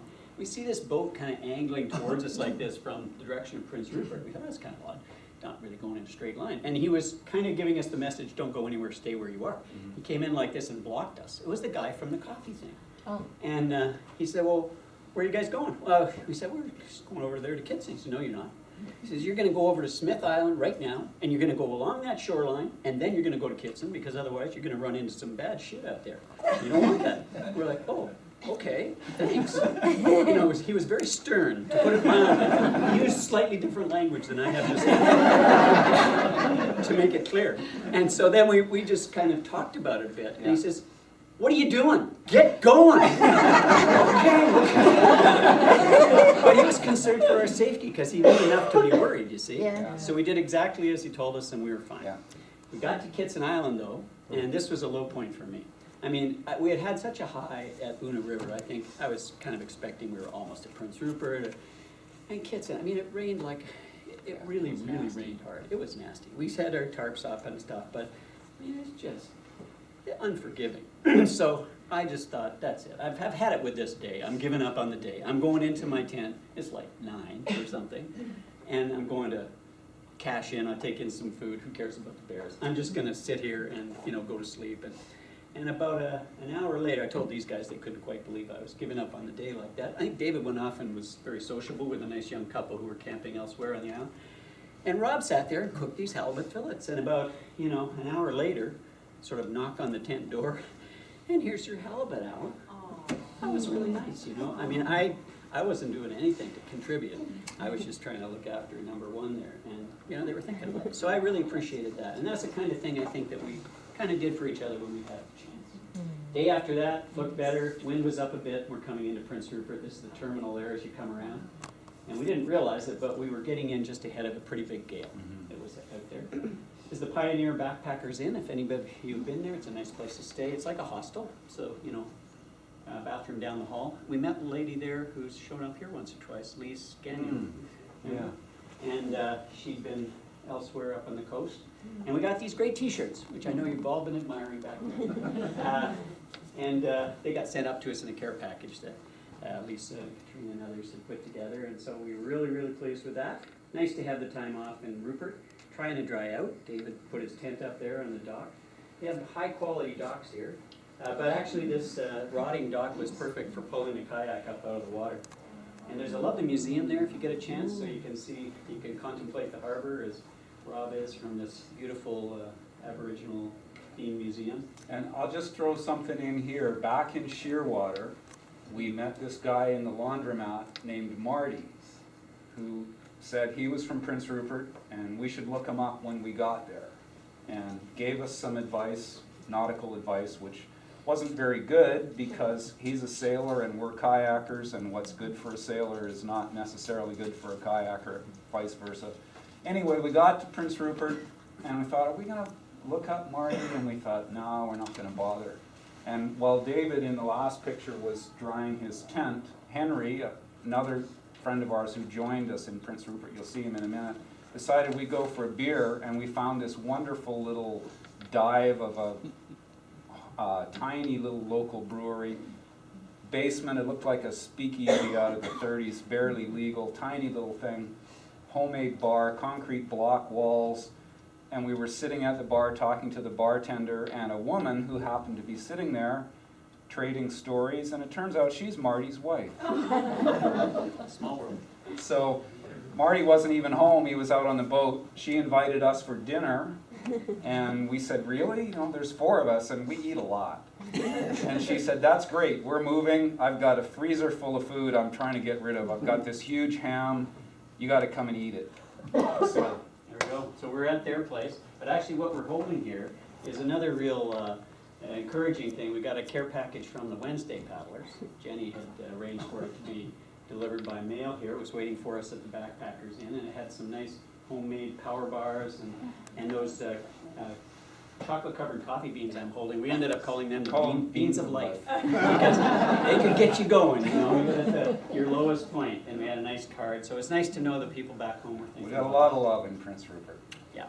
This is May. That's May, the wife of Marty. And to her right is Henry. Henry joined us. He's part of our catfish group. He had come up to Prince Rupert on his own with some help from another buddy of ours.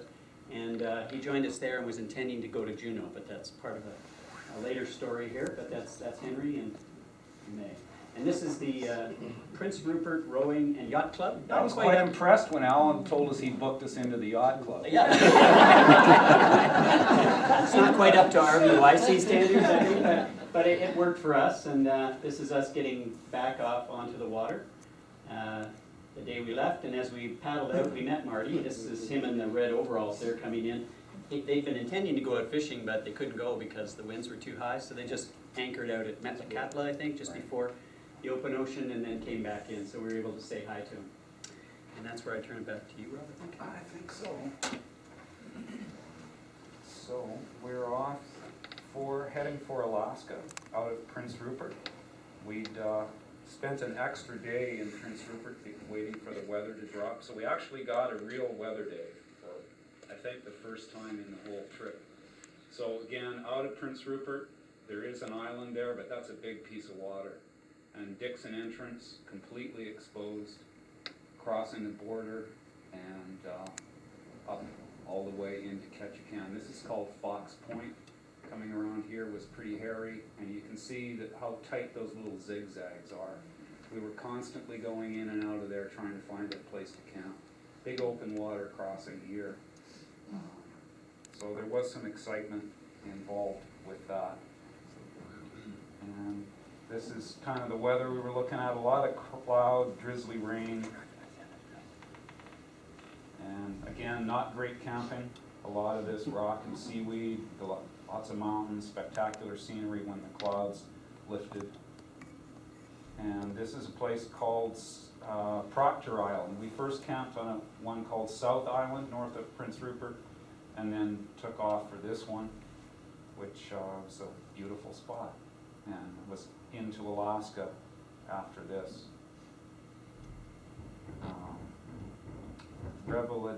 Revelagido channel, I think, eventually. We're almost in Alaska. And again, you can see the rock and the trees. That's basically what we were camping by. So we're crossing the border, Henry. This is it? You're declaring this is it. Yeah, and we are videoing, guys. Here we are on the United States border. That's David with Alaska in the background. That is Alan with Alaska in the background. And there's Henry looking at Alaska. Over there is Canada. The border runs right down the middle of Fillmore Channel, up there. And we are in the middle of Tongass Passage, and we're heading for Sitka Passage around that corner, which is all America. So we've done it. We've paddled from Victoria to Alaska. And we'll see you all in Japan. And this picture of Alan, Katrina apparently wanted us to take it out, I don't know why.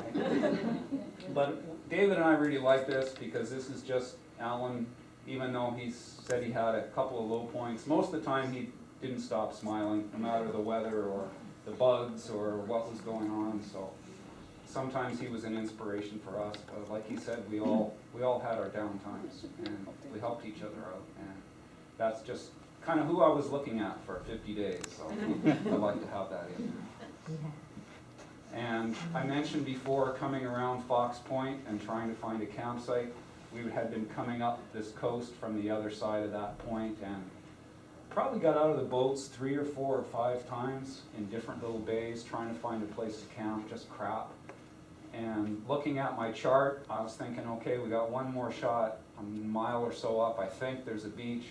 And we ran into some commercial fishermen, and he said, oh yeah, just go up there, and this is what we hit. It was gorgeous. But it's the only place in a long way, and the next day we were off again. You can see somebody was there in a little worse weather than the way we were in. A beautiful day. And the bug hat, I got myself a bug hat in Prince Rupert. And this, even though the bugs were out, they weren't as bad as Campania, and this was actually one of my favorite campsites. We had these flat rocks to cook on, nice campsites in the woods, big old growth cedar, and we could land on this sandbar, launch on the sandbar. The tide came, got the backs of the boats wet that night. So we're really getting into big tides, probably 15 feet swings. Later on, Alan and David hit 25 footers. So you really had to keep on top of that. Yeah. So some Alaskan coastal mountains. Cruise ship, lots of cruise ships. And that's pretty typical, what we were looking at. Every once in a while that cloud would lift and you'd see the mountains and some pretty spectacular scenery, but there was a lot of that stuff. And this is Ketchikan. This is called Creek Street,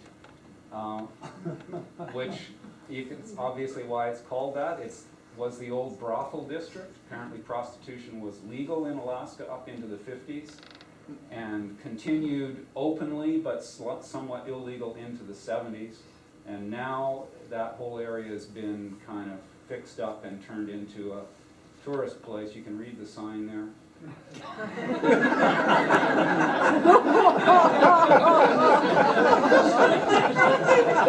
don't know if Henry's wife has seen this. So Henry and I did a little tour of Dolly's house and went for a hike up a mountain in Ketchikan. This was the end of the line for me.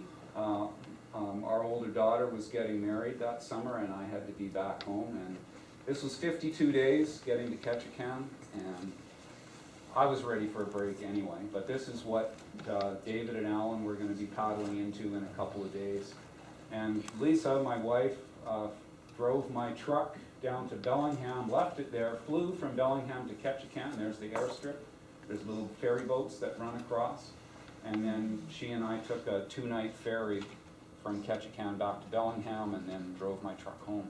So that's all part of the logistics that David was talking about. There are ways to do this trip and get back again, which are relatively easy. And we're saying goodbye to Alan and David. They're heading off for Juneau on their own. And at this point, I was happy I wasn't going with them. I'd had enough. And the big thing, Fred mentioned it right at the beginning, is the constant packing, loading, hauling, unpacking, moving again and again and again and again. And 52 days was enough for me. After about 10 days, I was thinking, yeah, I could have gone another 2. But at this point, I was ready for a break. And I'm going to turn it back over to Alan because it's the end for David. I'm sorry, it's the end of the road for me, but they're going into Alaska. And I've only got 66 slides to try and get through in the next little while, right? And you know, this is a jacket that Alan coveted greatly on the trip. Yeah. I want him to leave it to me. This is my Value Village jacket. And you know, if you're like me, you're probably going through the same crisis I went through at some point on the trip. So time to get You've been sitting around a long time back there. And these are the wonderful heads up. And those will solve your problem. Please share those with your friends. Oh yes, there's another one.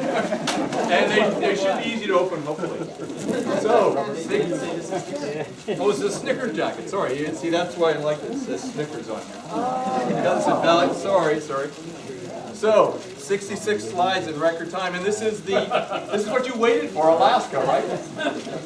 Okay, my God, I don't know how I'm going to do this. Perfect.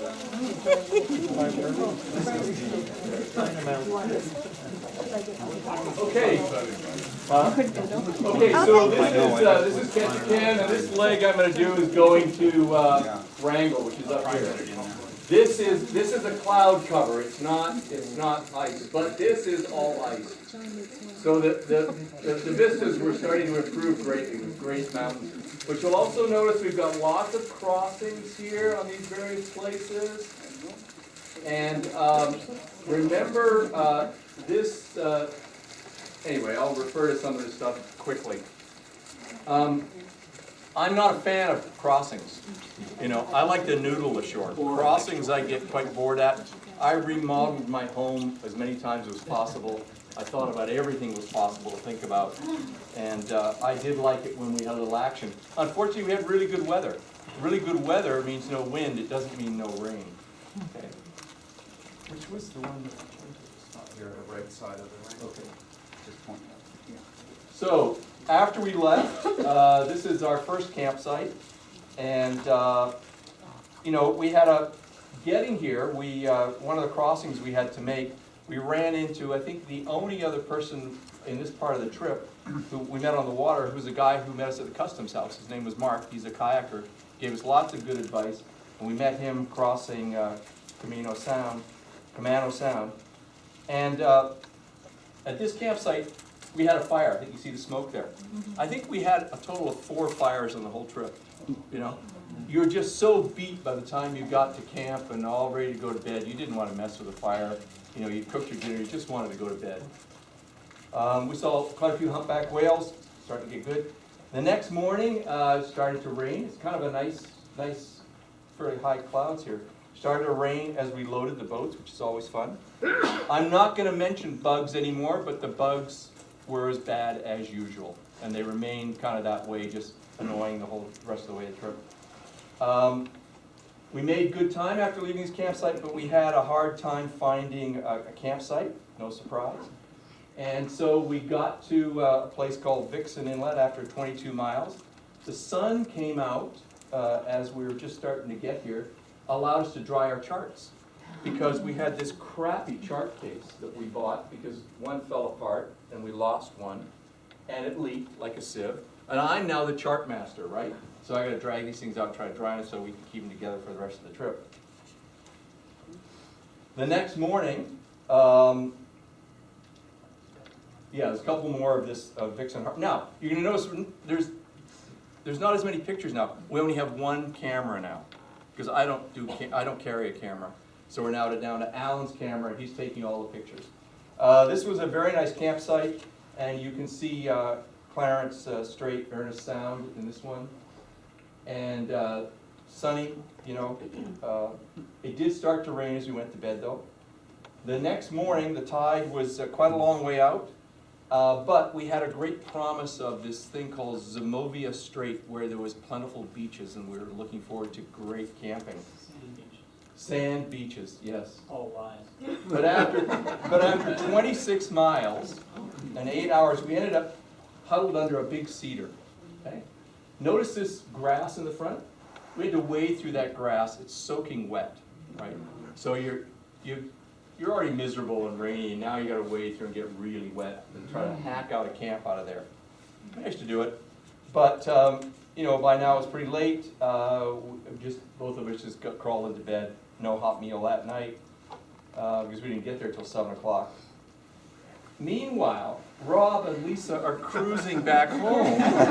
Cruising back home, having a great time. Look how happy they are. And they've got beautiful views. And Lovely views. Yeah, yeah. For us, it rained all night, and we got up in the morning, and the beach was way out there, right? We had to struggle through that wet grass again. Do I sound like I'm whining? But you know, I already had my crisis. Yeah. See, once we left Shearwater, I didn't care about this stuff. I got in the groove. It was like, it was a chore, you had to do it, but I was okay. Before that, I was ready to quit. Now I was doing pretty good. So we loaded on the water's edge. Now we decided from here, even though it's 20 miles, we decided, let's just go for Wrangell. You know, let's not try to find another camp tonight. Let's just go for it. And you know, when we left here, the flood made it pretty easy, okay? But what we didn't think about was, again, what happens to these big bloody rivers that come down, right? So the Stikine comes down here, you see the flume there. We're merrily going up here, we're doing great, we're doing great, we're doing great. We get to about here, we're down to 1.5 knots. We can see Wrangell. There's starting a few houses popping. We can see hope. And we're down to 1.5 knots. I'm ready to cry.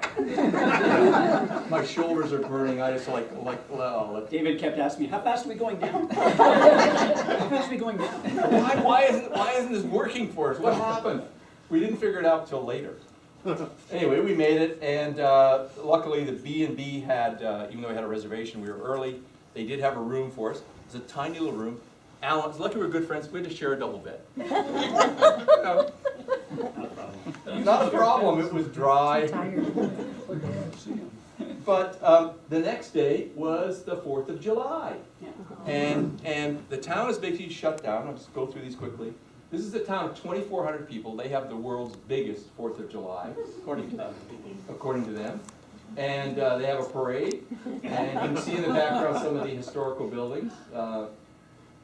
And they have this logging demonstration, but this is throwing rolling pins onto this thing. I don't know, do women throw rolling pins in here? But these women do. And They're serious. they're serious. They also have a log rolling. They do it in the harbor though. I mean, can you imagine how cold this water is? And tap it again. And so this is a video that Alan took. And watch this guy here on the bottom. I think he tips him over, don't you? Anyway, what you don't know about, this is about the 3rd time this couple have tried this because they couldn't get on the logs at first, right? Anyway, so it's pretty exciting. We watched that. The next day we were walking around town going to our boats to move some stuff. Came across, just on a side street, this sculpture of a crab and a crab pot. It was just made out of wood. Made out of wood. It's very impressive. It was very nice. Little sign says, please do not touch. We didn't touch it. There's an island in the middle of town. It's called Chief Shake's Island.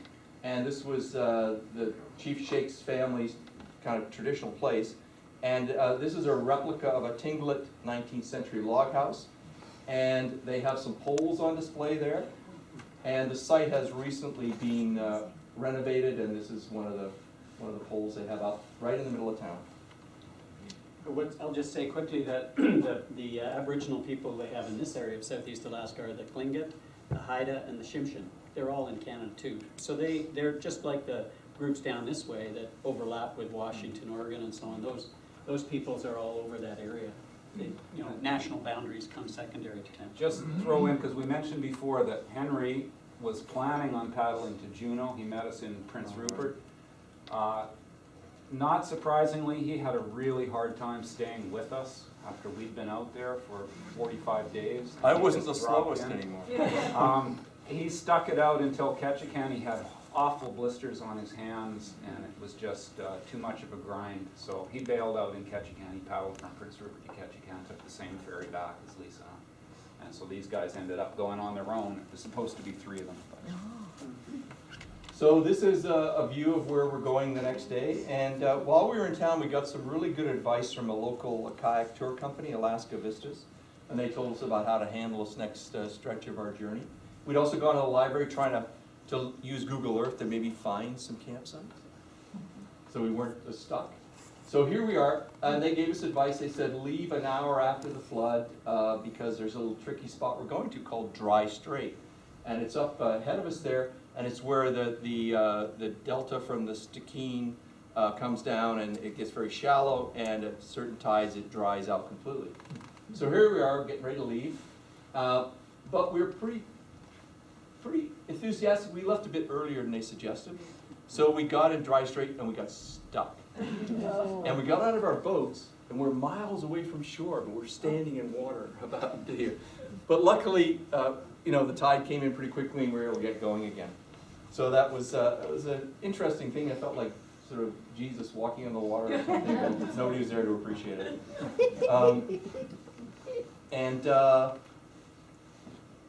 Okay, so now we're going to do the next leg.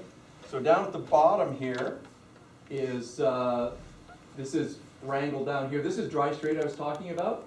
And so we're going to take you up here. Now you notice we're crossing, big crossing here, lots of crossings here. And I'm going to mention Holcomb,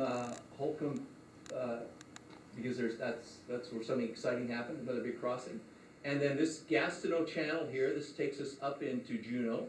I'm going to mention that. That's kind of interesting. This is the Taku River coming down here. I remember our great experience with rivers before. I wonder what's going to happen when we get up there. Anyway, stay tuned. I'm trying to go fast. Sorry about this. Okay, so here we are. We're getting, the clouds aren't down as low, so we're starting to see some of these beautiful vistas now. I mean, this is, when the clouds aren't there, it's amazing. There's all these glaciers, and it's quite impressive. Now, so then we stayed one night. We didn't have any pictures of that campsite, and we made our way to Petersburg. We didn't expect to be staying here because around Petersburg there's the Wrangell Narrows, which is quite narrow, and the currents are vicious, and we're trying to avoid that, but we needed a place to stay, couldn't find a campsite, so we went in and stayed in sort of a Norwegian hotel, because Norwegians kind of settled this area, and it still has that flavor, and they've made that the sort of theme in the town. Harbor Master, once again, was great for us, as all harbor masters were, and provided us with a place to put our boats, and great.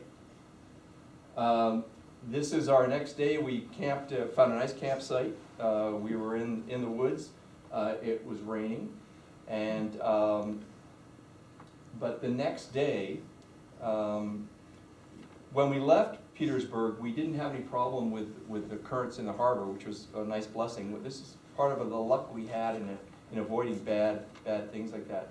We also, before we got to Petersburg, we saw these white dots across the sound, and we realized they were icebergs.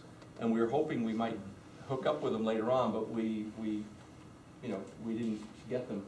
To get to this, we had to do the crossing of Frederick Sound, which was kind of interesting because it was the first part of it was a bit rough, and we were kind of worried because there was a group of islands in the middle of it. Kind of worried what's it going to be like on the other side, but it leveled out quite a bit and was good.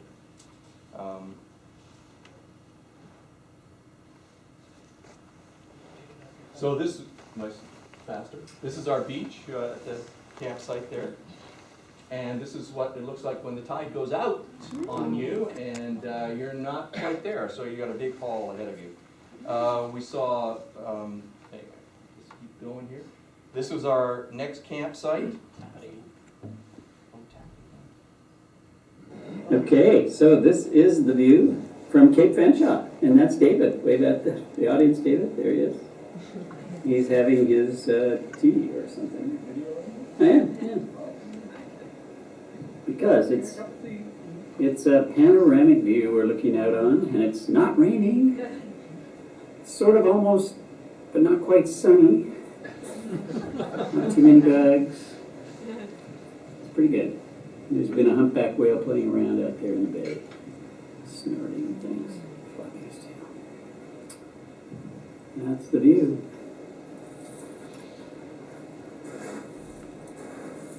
our tents, and our dinners, which are cooking. Nice to be on gravel rather than sand. And this is another view from the same beach. And in the morning we woke up, the fog was there. And I'm folding the charts for the day, and we left, and we had fog for the first part of the day. And as we were going along, we were paddling along, and suddenly this cruise ship kind of came in and out of the fog, and kind of panicked, like, does he see us? And he was stopped. And it was a smaller cruise ship that takes people on a little side trips. And they have a lot of Zodiacs where they put people on and run them around. They were sort of zooming all around us, and the fog cleared, and it was great. It was quite an exciting day. We got to another campsite, and the sun was out. This was Hobart Bay. And we're doing sort of 17 to 21 mile days at this point, drawing the chart here. This was a bad beach, and we were trying to figure out where the hell the tide was going to go. And you'll see here, I'm drawing the chart case there. That's my thumb. I'm not much of a photographer. It's the only picture of Alan I tried to take. And so all seaweed there, trying to figure out where's the tide line. So we did our best guess. But at midnight, we had to get up and move our tents. So that's us. We had to drag them back. See the tarp there? My tent was at the front of the tarp when I set it up. And in the middle of the night, we're pulling them back, and we just barely made it. Anyway, it was quite exciting. Next morning, the tide was out again, as it usually is, and we got going. And here we are leaving to go to our next campsite, and you can see the kind of conditions we had. It's nice and calm,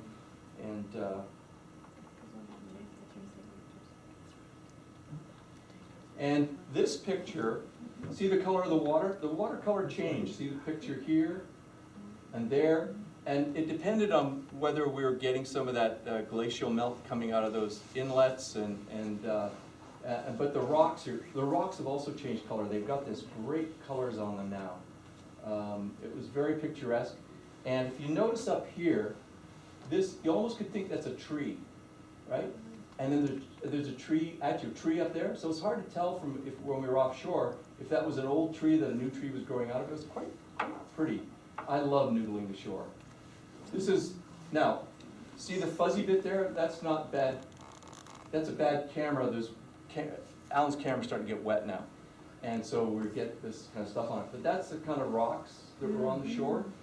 And when you paddled over top of these, they're under you and under the water, it was amazing, the colors, because it was just very pretty, very pretty. And we're starting to see glaciers. And this one is really, the color doesn't show, but it's really a bright blue, that glacier is. And we're now going across this Holcomb Bay. And this is a big bay to get across. And we were going to kind of go do it safely, but we got out there to the edge of it, and it was dead calm. You can see this, dead calm. And so we decided, and we saw these icebergs in the distance, let's paddle out to the icebergs. So we got to paddle in the icebergs. And I broke a chunk off, I think it was this one, and ate it. Which is apparently illegal, I found out later. I don't know why. Unfortunately, there were some big ones. And it's true, the part under the water is really much more massive. And there was one that attracted us. We saw this one, this fluorescent one, and we paddled towards it. And it took us a long time to get there. And we got there, it was really impressive. And by the time we had got across here, we'd done 10 nautical miles. It was the most painless 10 nautical mile crossing I did the whole trip. Because he was distracted. Because I was distracted. Here's another one of these rocks with a tree growing out of it, right? It's, it's not really, that's not a tree, that's a rock, and the tree's further up, right? You can see that. That's rock, that's the tree there, right? Yeah, it's very, very spectacular. I don't know how it was formed. Here's another ones. And then we hit waterfalls. And this was a waterfall just before our camp. It was one of the bigger ones, but it was great. Love noodling the shore. We got the noodle ashore here. Now, this was another campsite. Our camp is back there, right? So this is the next morning. We get up, the water is miles away. So we drag our boats down here, then we start hauling our gear down here. We lifted them down here, we were dragging them, yeah, right. And we finally managed to find a spot to get out, and we sort of got out in time because it could have got a lot worse, but and the rocks getting down there were slippery. And Alan actually wore through a pair of shoes. And I wore these shoes on the whole trip. If you want a good pair of beach shoes, these are the ones. Alan's shoes fell apart. I'm still wearing these. These are my dress shoes. More great waterfalls and noodling the shore. This is our last camp. And we're, Juneau tomorrow with any luck. And so this is Gastineau Channel. So when we leave this camp, we have to cross Taku Inlet. And we're crossing Taku Inlet. And I think you can see these little dots out there. I think that's a fish boat. There was lots of fish boats. And we're crossing Taku, and you can see this fog bank. It's nice and calm. Well, what's going to happen? It's a big crossing. We've had bad luck with these inlets before. We get across there, and the fog doesn't start to settle in until we get into the mouth of Gastineau Channel. Just as we're getting there, this seiner decides to change where he's got his lines down, and he's like coming right up, he's coming like he's going to hit us. And he's got a little dog on the front. Maybe the dog's driving the boat. I don't know. Anyway, we get in here, and it's foggy, and then the fog starts to clear, and we're getting close to Juneau. Well, this is Juneau. As we're coming into the harbor, there's a cruise ship down at the bottom there. There's two cruise ships going by. They have to go really slow. We're going as fast as they are. One of them goes by. We notice it's flanked on both sides by two Coast Guard cutters, and there's a guy on the front of each of these cutters manning the machine gun. Right? So we watched this was the second cruise ship that had the Coast Guard cutters. The one in front of it, he did a big turn, and I could see he was going to block our path, so I figured, this guy's going to block our path. So I figured, well, I'll just cut out and get behind this boat. So I start paddling off. Alan's Is that a good idea? What are you doing? So I'm sort of heading straight for the Coast Guard cutter. With the gun. Yeah, and I get past the one of them, and I get past the cruise ship, and then I start to turn, and I get past by the other Coast Guard cutter, and a guy comes out on the deck. He said, "You have to stay 200 yards away from a cruise ship." I go, "No problem." It's kind of exciting. Why they're doing that, I don't know. Why you did that, I don't know. Yes. We have some charts on the wall. You can see there's Gastineau Channel there on that one. And so this is the town down here. This is where we're staying, approximately about there. But where the ferry leaves from is 14 miles up here. Oh. So Alan, if there's time, we'll tell you the story of how we got, because we decided we didn't want to paddle that 14 miles because it's a tricky stretch of water, and we didn't have. There's no time, so you And and the other end, at the other end, where the ferry terminal is, there's no place to unload your boats and get them onto the ferry also. So here we are. By the time we get to Juneau, it's starting to rain, but the next day, the sun comes out, and we have the most glorious weather of the whole trip. And here we are, just lollygagging around Juneau. This is just some art. I think this is by the high school or something. Wasn't anything special. This is downtown Juneau. This is our gear waiting for the taxi to pick us up to take us to the ferry, which was the whole another story. No time for that one. And this is the boat we got on, the Kennecott.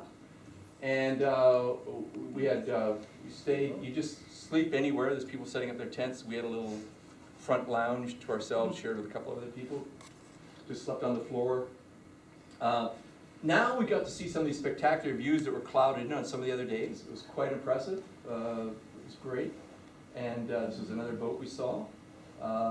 See the views here, calm seas. We saw whales jumping, and orcas and humpbacks, and here we are just having I think we're pulling into Ketchikan now, the boat stopped there, here we are, got somebody take our picture.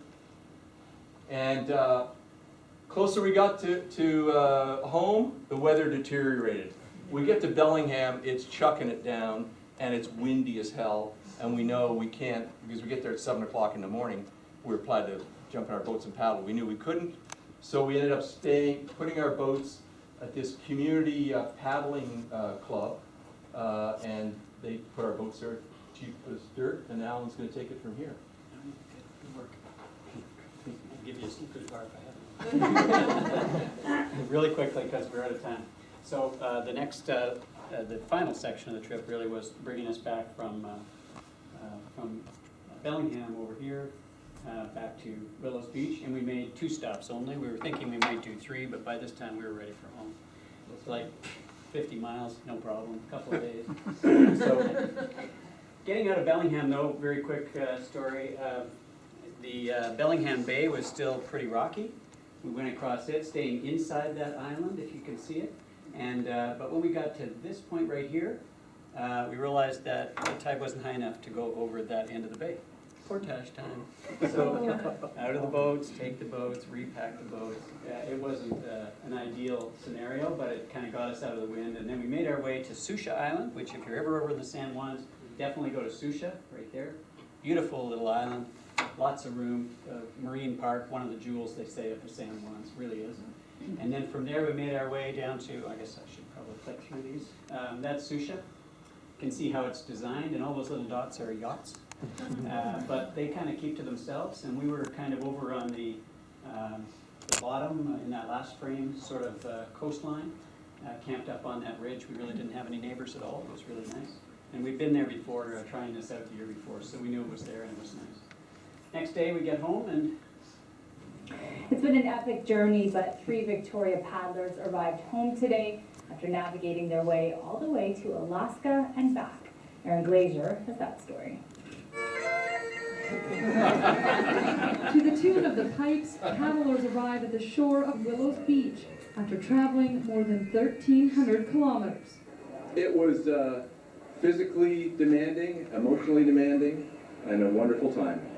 Coasts that to die for. Just amazing beaches, yeah, wetlands, you name it. It's out there, and you know what? It's empty. There's really nobody there. 3 men, Maxwell, 68, Charles Campbell, 66, and the youngster, Rob Zacharias, 60, set out on the adventure of a lifetime for Alaska in late May. It took them 76 days in total to wipe a bucket list trip from their retirement plans. Paddling with icebergs was pretty exciting. Seeing tons of whales. A place called Una River, a little community outside of Prince Rupert where the 25 people lived there. They were incredibly gracious, took us into their homes. They just made everything available to us, their own personal places, and it was fantastic. That's the kind of thing that I think was a highlight for me. But the adventure was not without its trials and tribulations. Bugs. We went to an island, Anian Island, where the bugs were worse than they were in Alaska, and we got swarmed, and I got bitten all over with black flies, and they itch and itch and itch. That was our low point, a real low point. It's been dark for an hour or more, and it's really tough paddling through dodgy seas in the dark. And then the camping place was really not that great either, so that was a low point. Paddling the unknown together, these 3 old friends wouldn't have it any other way, and they encourage others to dream up big trips. If you have the desire, if you plan properly, if you keep yourself in good shape, you can do anything. You can do this kind of thing, and it's worth doing. It's something, to remember for the rest of your life.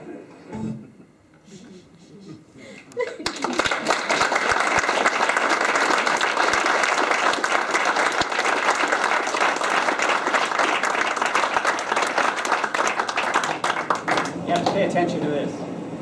There's a lot of people to thank.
sorry, we've actually run out of time. They're going to be coming here to take the roof apart. So, No questions.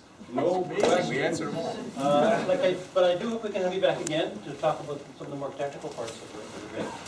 And it's been a wonderful presentation. Well done, really well done.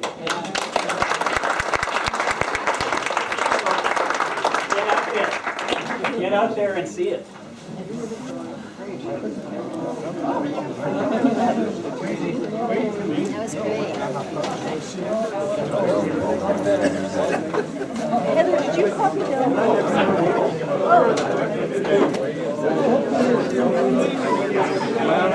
It's actually Facebook.